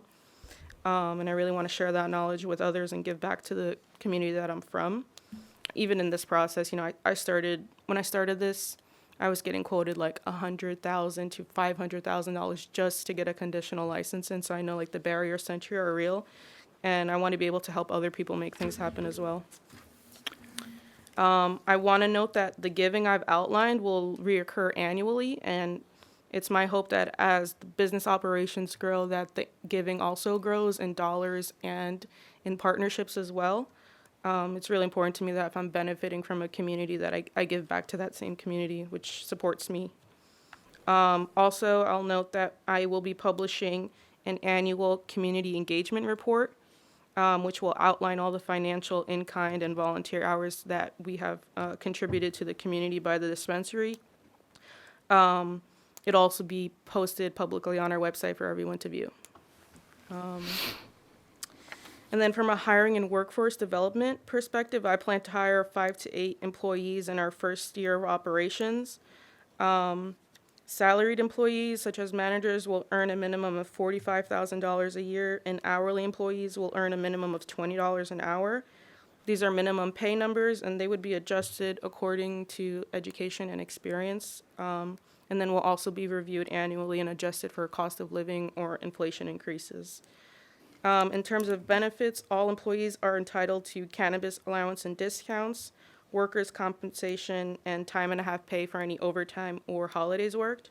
And then full-time employees are entitled to paid time off allowance, sick and personal day allowance, and they can opt into medical, vision, and dental insurance, tuition reimbursement up to a certain amount, mental health benefits through a provider called Lyra, and wellness program benefits.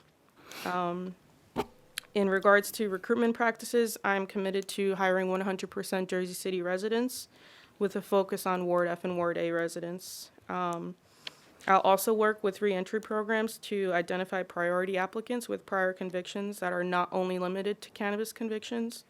I'm scheduled to meet with Governor McGreevy's office for New Jersey's Reentry Corporation tomorrow, and I hope to develop a strong relationship with them as well.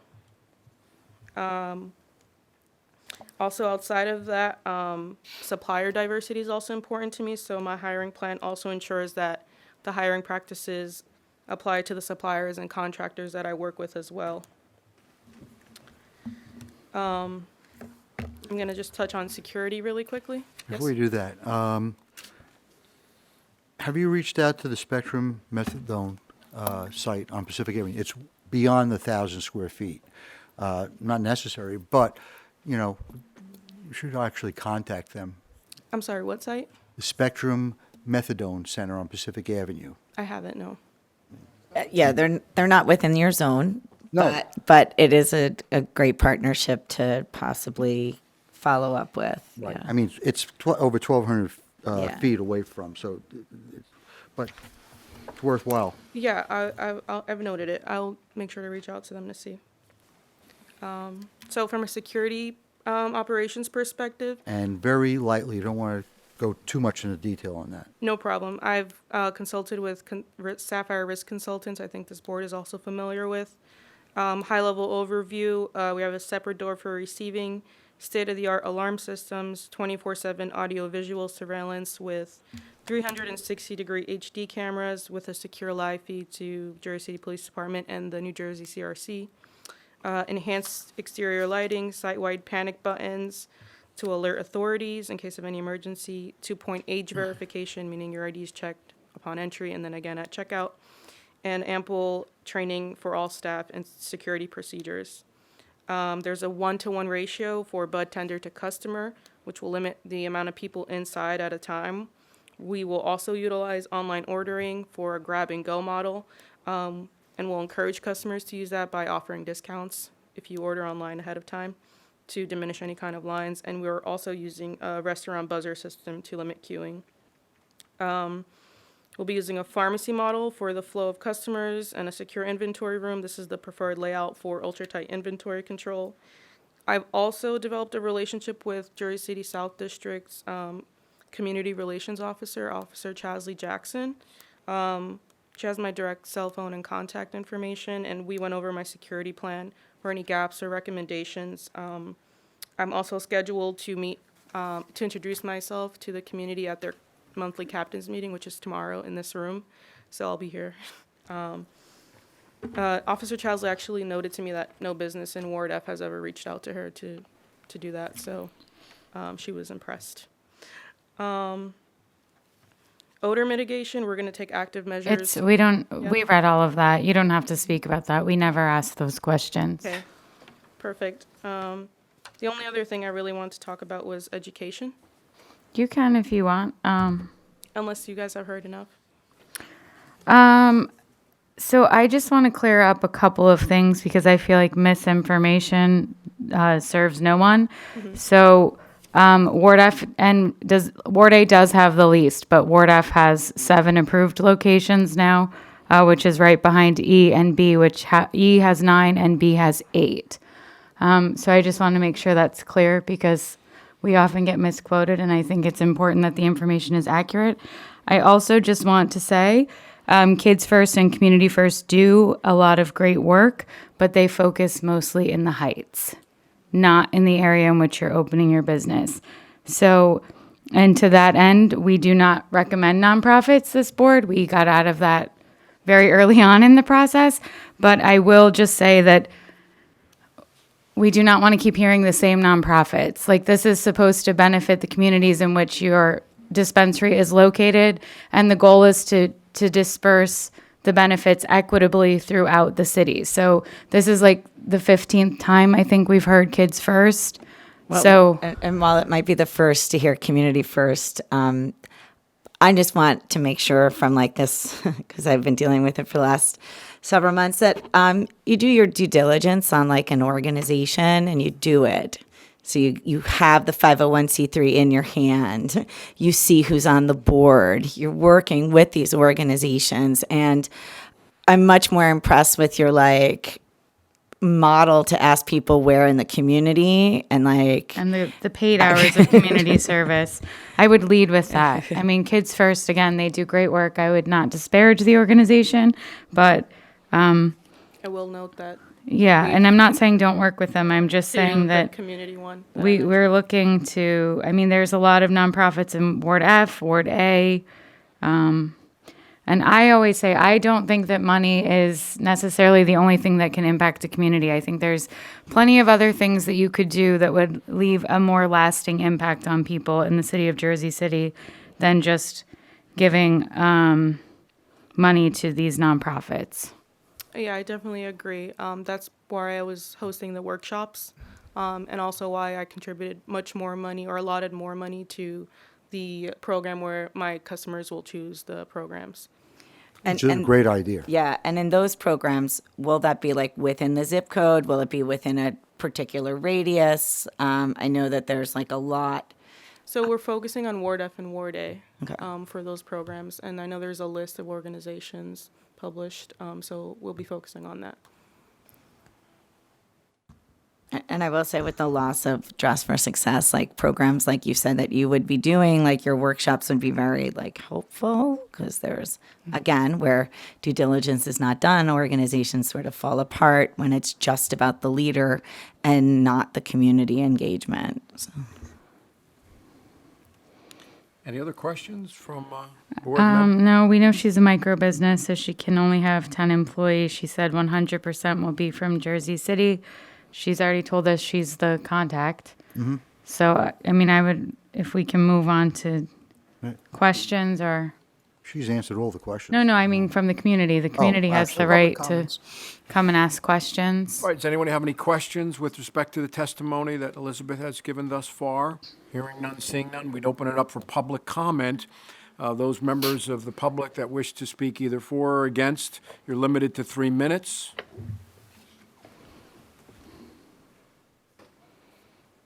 Welcome, sir. Please raise your right hand. Do you swear affirm the testimony about to give you the truth, the whole truth, and nothing but the truth? So help you God.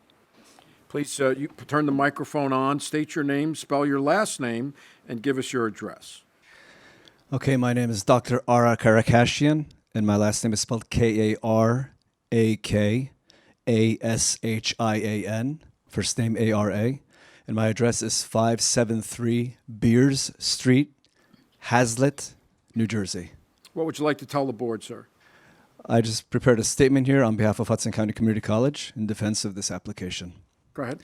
So, as I stated earlier, my name is Dr. Ara Karakashian. I'm the Dean of the School of Business, Culinary Arts, and Hospitality Management at Hudson County Community College. You may remember me from another applicant's presentation in July of 2022. My team and I manage the Cannabis Studies curriculum at the college.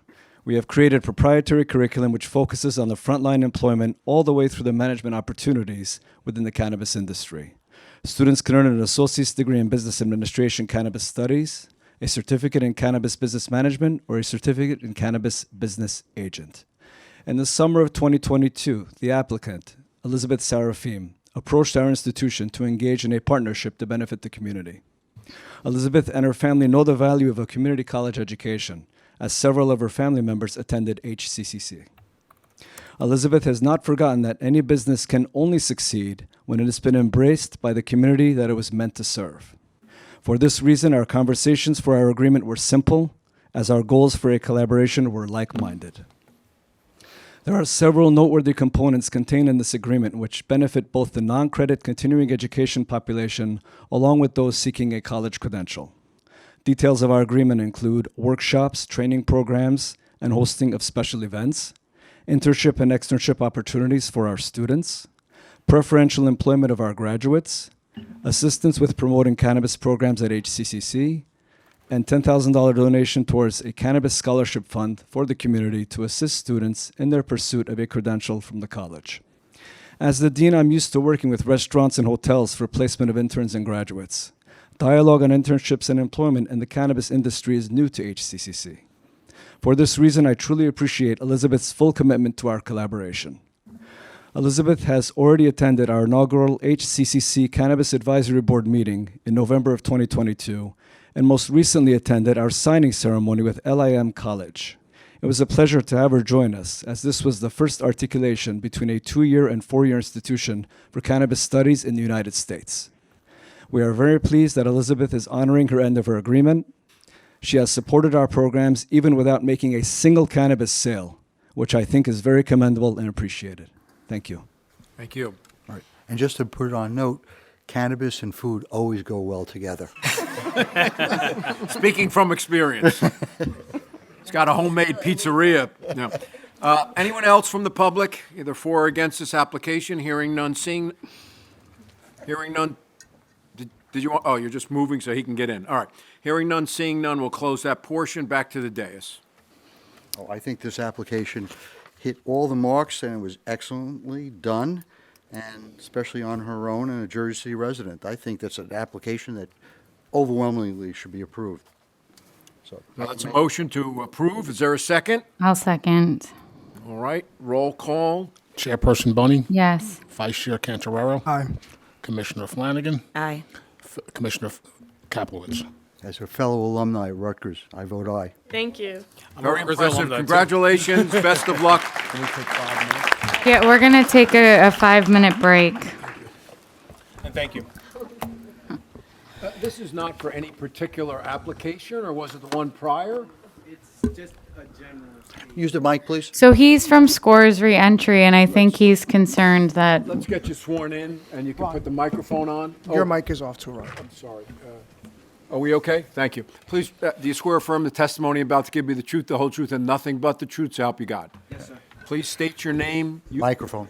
spell Yes, your sir. last name, and give us your address. So my first name is Angered. I don't think it's on. I could use my outside voice. Yeah, it's okay. That's fine. No, try the microphone again. Hello. There you go. There you go. So my first name is Angered. My last name is Carella. The spelling of my first name is Engerd. Last name is Carela. Most people know me as Angel, so that's my my nickname, I guess. I just wanted to address the board. I'm the CFO for Scores Reentry, and I am a lifelong. Well, my address is 29 Locust Avenue, Wallington, New Jersey. And until last year, I was a lifelong Jersey City resident. I'm an individual formerly impacted by incarceration, and it's the reason why me and my two co-founders established Scores Reentry. I know that a lot of different companies have used our names. Yes. And Too many. we're underrepresented here, right? Right. I know that one of my co-founders was here not so long ago, but, you know. And then I think the co-founder had to leave Right. and never spoke. So we've never actually heard from Scores. Okay, so I appreciate the time, and I just wanted to say that we do our job. What the work that we do is I'm very passionate about it because I was impacted by it, right?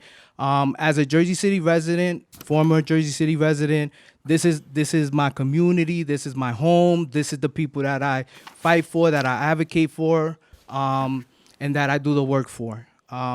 Again, we've had a lot of companies that will come to us, talk to us, say, promise we're gonna do this, we're gonna do that, and then not come through, right?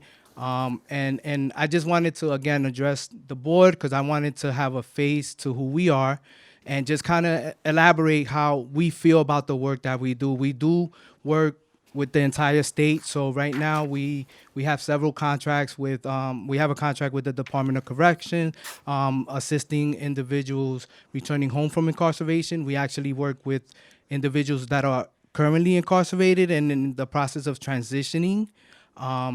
So again, we're very passionate about the work that we do, and I just wanted to share that with the board. So, Angel, how do we confirm that an applicant is not misremembering Or misrepresenting their relationship with you? So I can provide my contact number, and one of the things that we're working on is that any applicant that's coming in front of the board moving forward, we're going to be here. We're going to make it a point that we're here.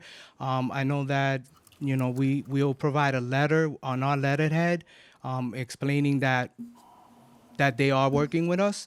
We do require in our MOU that 10% of the employees be participants that we're working with. We do get a lot of in-kind donations. So most of the contributions that we've gotten so far were in-kind donations. We've co-hosted or co-sponsored about 3 expungement clinics here at the Batoon Center. Not too far from here. We have also co-sponsored other expungement clinics in some of the other counties. So I'm going to say that we will be here moving forward. So if one of myself or one of my co-founders is not here, then I wouldn't take that as a serious. So if you're not here and there's no letter, we shouldn't. If we're not here and there's no letter, then no, Right. That's not us. Well, Even if they're saying our name, right? Because I don't want to I don't want you guys to think like we're just some company trying to make money and this and that. Not like we do this. We've been in operations for 5 years, and we just started receiving grants not too long ago. So all the work that we've done was funded from our personal accounts, from our daytime jobs, right? To assist these individuals. Well, So we appreciate your thank dedication. you. Thank you for clarifying that. Well, I thank you. Thank you for the time.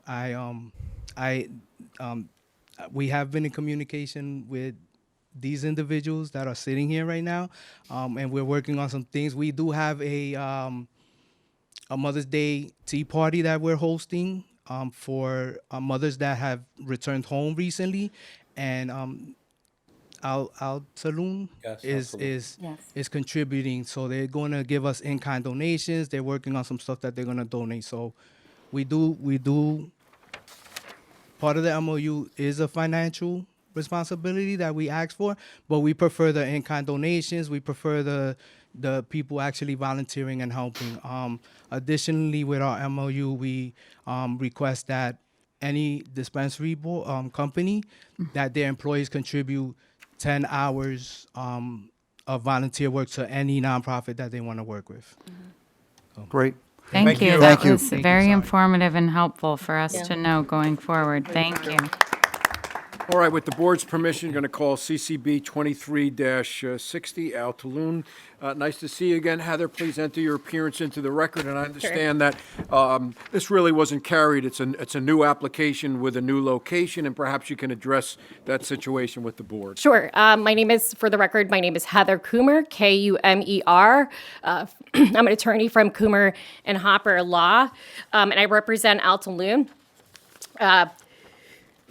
And with their new location, proposed location is 433 Palisade Ave. Since this, even though it's a new application, you guys heard a lot of this information before. So I just want to get right into the location itself because it's late night, people want to eat, and we I'd just like want to get make a it. statement real quickly. Really, yeah. Even though this is a new application, it's a continuation of the last application. And the board, and I made the motion, I believe, that we were going to postpone it because the idea was... No, it was a motion to deny. last Oh, right. time. It was denied. It was denied. You're right. I apologize. It was denied for a simple reason. But you did make the motion, Jeff. I did make the motion because there's too much cannabis operations in the Heights. Now, let me finish, because we can just go right onto the application. I don't think you want to do that. No, I want to be And able to I just want to go let you know. first, but go on. I specifically stated, I liked the applicant, I liked the application that they made, I think they'd be successful. And I specifically said they should go to another part of the city that doesn't have a huge accumulation of cannabis stores. This is not what I said. This is 4 blocks away from it, in front of a park and 2 daycare. This is not what I requested. And I still insist that you're a good application, you have a business that will succeed, but it should go someplace else that is not in the Heights. I would like to now speak Go on right behalf ahead. of it. First off, I'm sorry I wasn't there from the application last time. Unfortunately, it was the hospital. But from my understanding, they received this image, this map of Central Ave, and from their understanding, it was just not to be on Central Ave. And now I not understand there's what I said. miscommunication, but can I just go into more details of what they've done previously? I don't know if you've ever been in front of the Riverview Neighborhood Association. I've been. Know them very, very right? well. So do I. I love them, but you know they could be like, understandably, they're very protective of their area, and they're very cautious. So, look, if we didn't go in front of the Riverview Neighborhood Association, I'd be like, all right, I got you. Like, we got to go somewhere else. However, we did a meeting in front of the Riverview Neighborhood Association, plus we did certified mail, plus we did all this other stuff.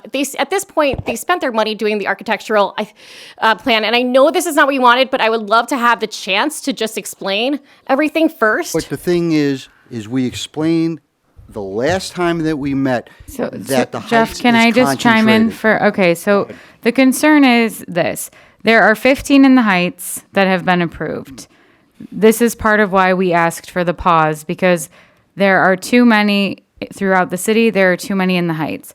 And we know some of them are going to fail, but we are getting negative feedback that the Heights residents as a whole feel that the Heights is being inundated with cannabis dispensaries and vape shops, which are not the same thing, but it is creating a quality of life issue in the Heights. Okay, so now I'm going to take you at your word that you met with RNA. I didn't go to the meeting because I knew you guys were going to present, Yeah. and that would be a conflict of interest Of for me course. to be there. So before we hear the application, can we ask to adjourn it, and you bring us something bring proof of the certified mail and something from RNA, not saying they love it. We have that. We have Okay, because The certified mail, this was the 200-foot list, so it's not all. Make sure that you're being heard for the record, please. All right, here we go. oh, thanks. Okay, so so this is great, I'm not saying I don't believe you, but I know RNA is not going to give you a letter saying they love you. I am very, very familiar with RNA, but is it possible for you to get a letter from them saying that they do not have an issue with your application? Yeah, that's fine. Can I just go ahead. I just want to give a little bit more details because I keep on hearing like the Heights. I get it. However, I mean, there's a huge difference between, in my view, of Riverhood Neighborhood Association, Central Aves, and also Pershing Field. Yeah, they're like, it's the Heights, but if you ask the people in the neighborhood, I mean, they're very much like, this is mine, you know. We're looking at it as a ward. I understand that. Well, look, we're looking at it is concentration, and concentration in the ward. And there's too many in the Heights, and there's too many downtown. So 50% of those people were going to fail because of all the competition. When the value and the price of cannabis goes down and the cost of operation stays the same. So you want to spread it out throughout the city. I specifically stated that at the last meeting. You didn't listen to me. If you want to move forward, go right ahead. I would like to get the chance before we go for and ask for the adjournment because believe me, I will ask if necessary. And I know that We'll do the exercise, because if you know the location's not going to get approved, you're going to have to start a new application. So why would you want to waste all this time? Because they spent money to be on this application. They didn't listen to my conversation And with what them they last time. understood is that they received this map that said Central Ave. They didn't hear the Heights. They just Fine. heard Central Fine. Ave. You know something? Let's hear the application. We'll give them what they want. No, Can I be sworn in so I can say something? I'm very annoyed. Hold I on. will Jeff tell is you. annoyed. And I'm not the, at me I'm the for most once, pro-cannabis commissioner on this board. Jeff. And when I tell you something, you should listen to it. Jeff, in all honesty, if you want to go back and watch the tape again, what you said was, you specifically said Central Avenue. The word the Heights was never brought up, and I can assure you that I would be willing to bet my life on it that you We would've never listened. used the word the Heights. We are not here to try to shove ourselves down anybody's throat like whatsoever. And we asked for your Hold on. assistance, and we asked for Does he your remain feedback. sworn? No. Let's Why- swear. Okay, there has Bridget. to be order. There I'm has sorry, to be this is order. getting- So hold on. Jeff, relax. Okay. Ron, please swear him in so that he can speak. Thank you. Please raise your right hand. I know you were sworn before, it was a while ago. Do you swear or affirm the testimony about to give you the truth, the whole truth, and nothing but the truth? I do. Put your hand down, please state your name, spell your last name, and give us your address. Richard Fierro, Richard Fierro, F-I-E-R-R-O, Ringwood, New Jersey. All right. Go ahead. So Mr. again, I see that Jeff is very agitated, right? And that's never our intention to get anybody aggravated at all. And we came here looking for input from you guys. And before the meeting even started, Maynard passed around the map, specifically showing 288 actually outside of the circle. But despite that, and despite the tremendous amount of money that we spent at that site, we took your advice and looked for another, okay? We spoke to Matt Ward, who approved the site, 433 Palisades Avenue. If I may, somebody from our team who is present here today from MGR Management spoke to Maynard and asked Maynard what his thoughts were on the site being in relationship to the park, being in relationship to the daycare centers, and at no point or time did we get any negative feedback whatsoever. So Maynard would not, hold on. No, let me correct that. Yes. You asked me how far, if the daycare centers were within a certain number of feet. Yes. And if the distance was farther, were there any other businesses within 600 feet? Okay. That's the only, those are the questions that I Questions. answered. Okay, but at any time, like, do you give input and say, hey, you know what? Like, I we have an don't issue give in input the on any Heights, right? applications. The Okay. Heights. I don't the give term input. No, Heights never hold was on. Thank you so much, approved. Rich. Can I just like? Hold on. Wait, everyone. Okay. The issue is, since you have any, okay, well, first of all, Maynard does not have a vote on applications, and Maynard is never going to give you an opinion over the phone about what he thinks about a location.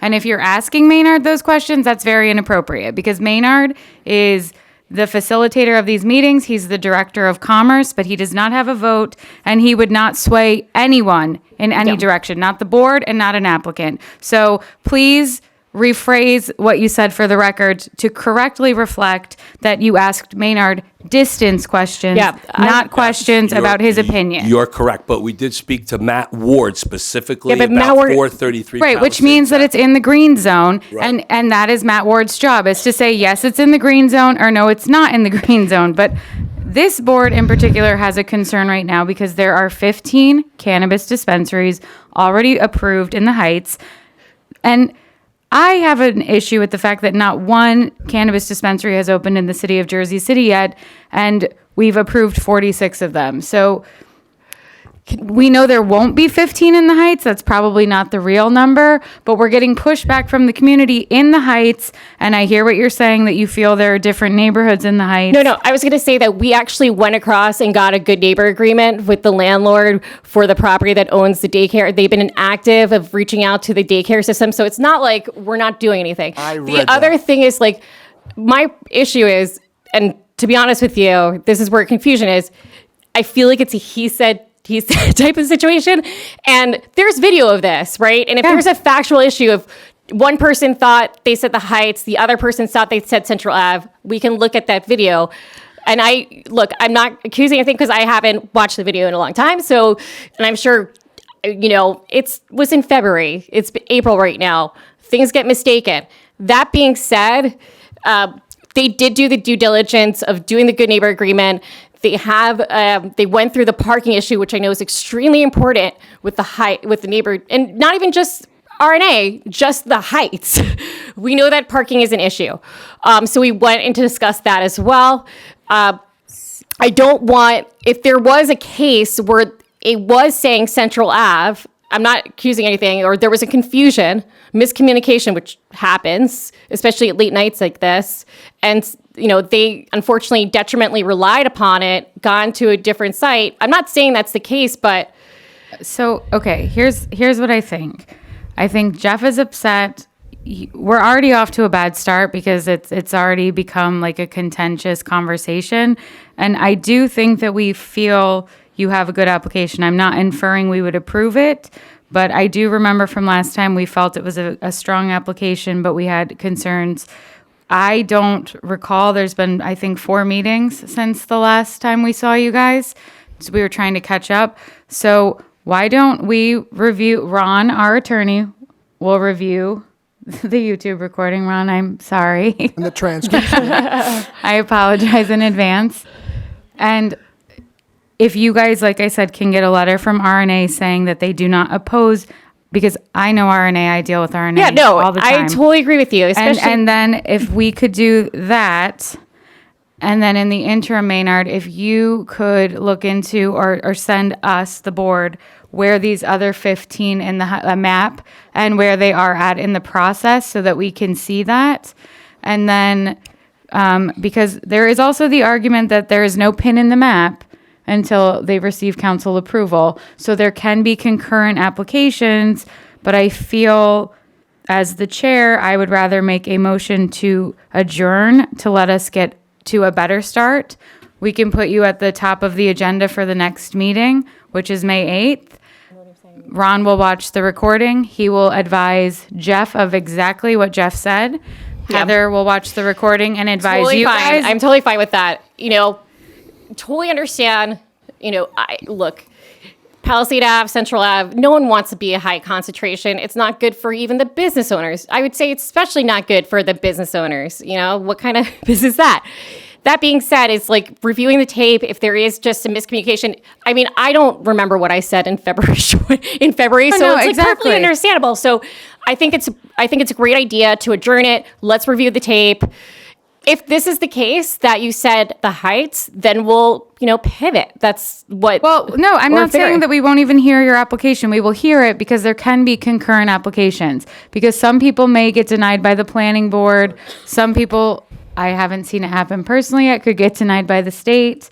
So there are variables that could occur, but I do feel that we should just watch the tape. I'm making a motion to adjourn. I would ask someone to make a second. I'll second. Okay. All in favor? Aye. Any opposed?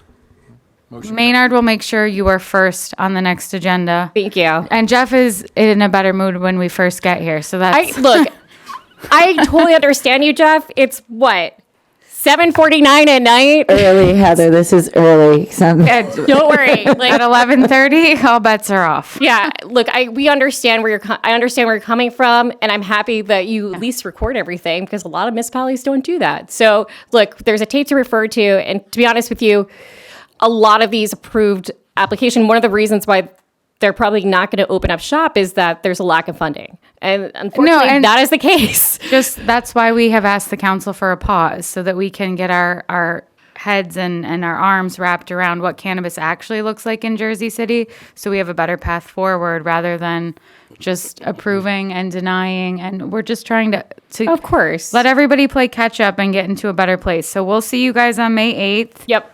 And we'll continue to. I'll continue to reach out with the Riverview Neighborhood Association. One of the things we actually did talk about was, I'll just tell you the concerns that they had, just to put it on the record, even though it's garbage.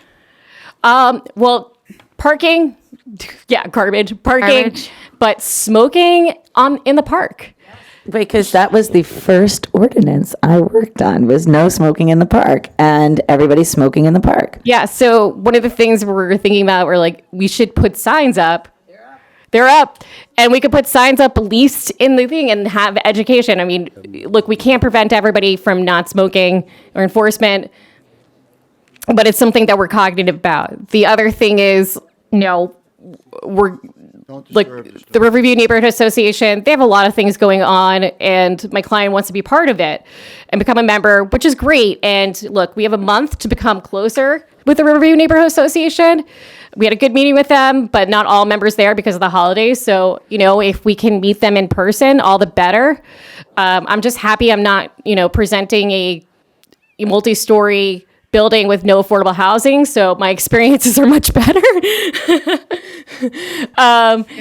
But that being said, I appreciate you preparing the motion to adjourn, and we look forward to seeing you in May.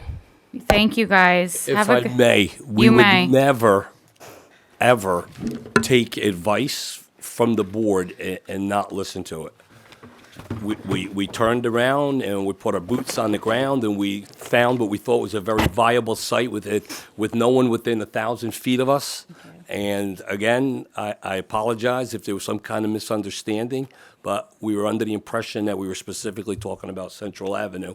And we found a beautiful site on Palisades Avenue. So anyway, I apologize for any misunderstanding. No need to apologize. We will look forward to seeing you on May 8th, and we will start fresh that day.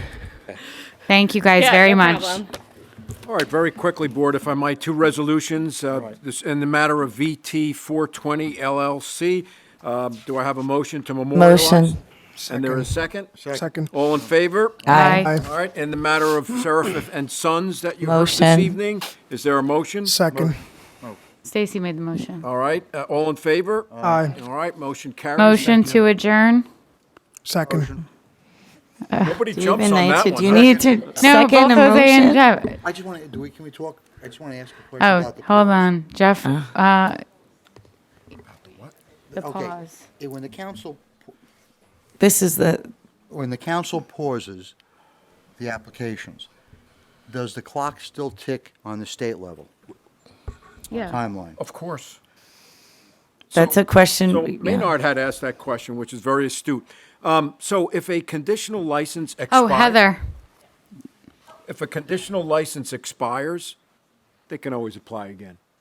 So they have to start over? They just don't continue? Yeah, they'll start all over. If it expires without site approval, without a resolution of support from the governing body, they just refile. Okay. They've got the documents, it's just a matter of paying the filing fees again, right? That's it? Okay, so. So, Jeff, do you have any other questions? Nope, that's it. All right then. Yeah. No, motion to adjourn. No, we didn't vote. Second? Hello? Second. All right, all in favor? Aye. Aye. Good evening.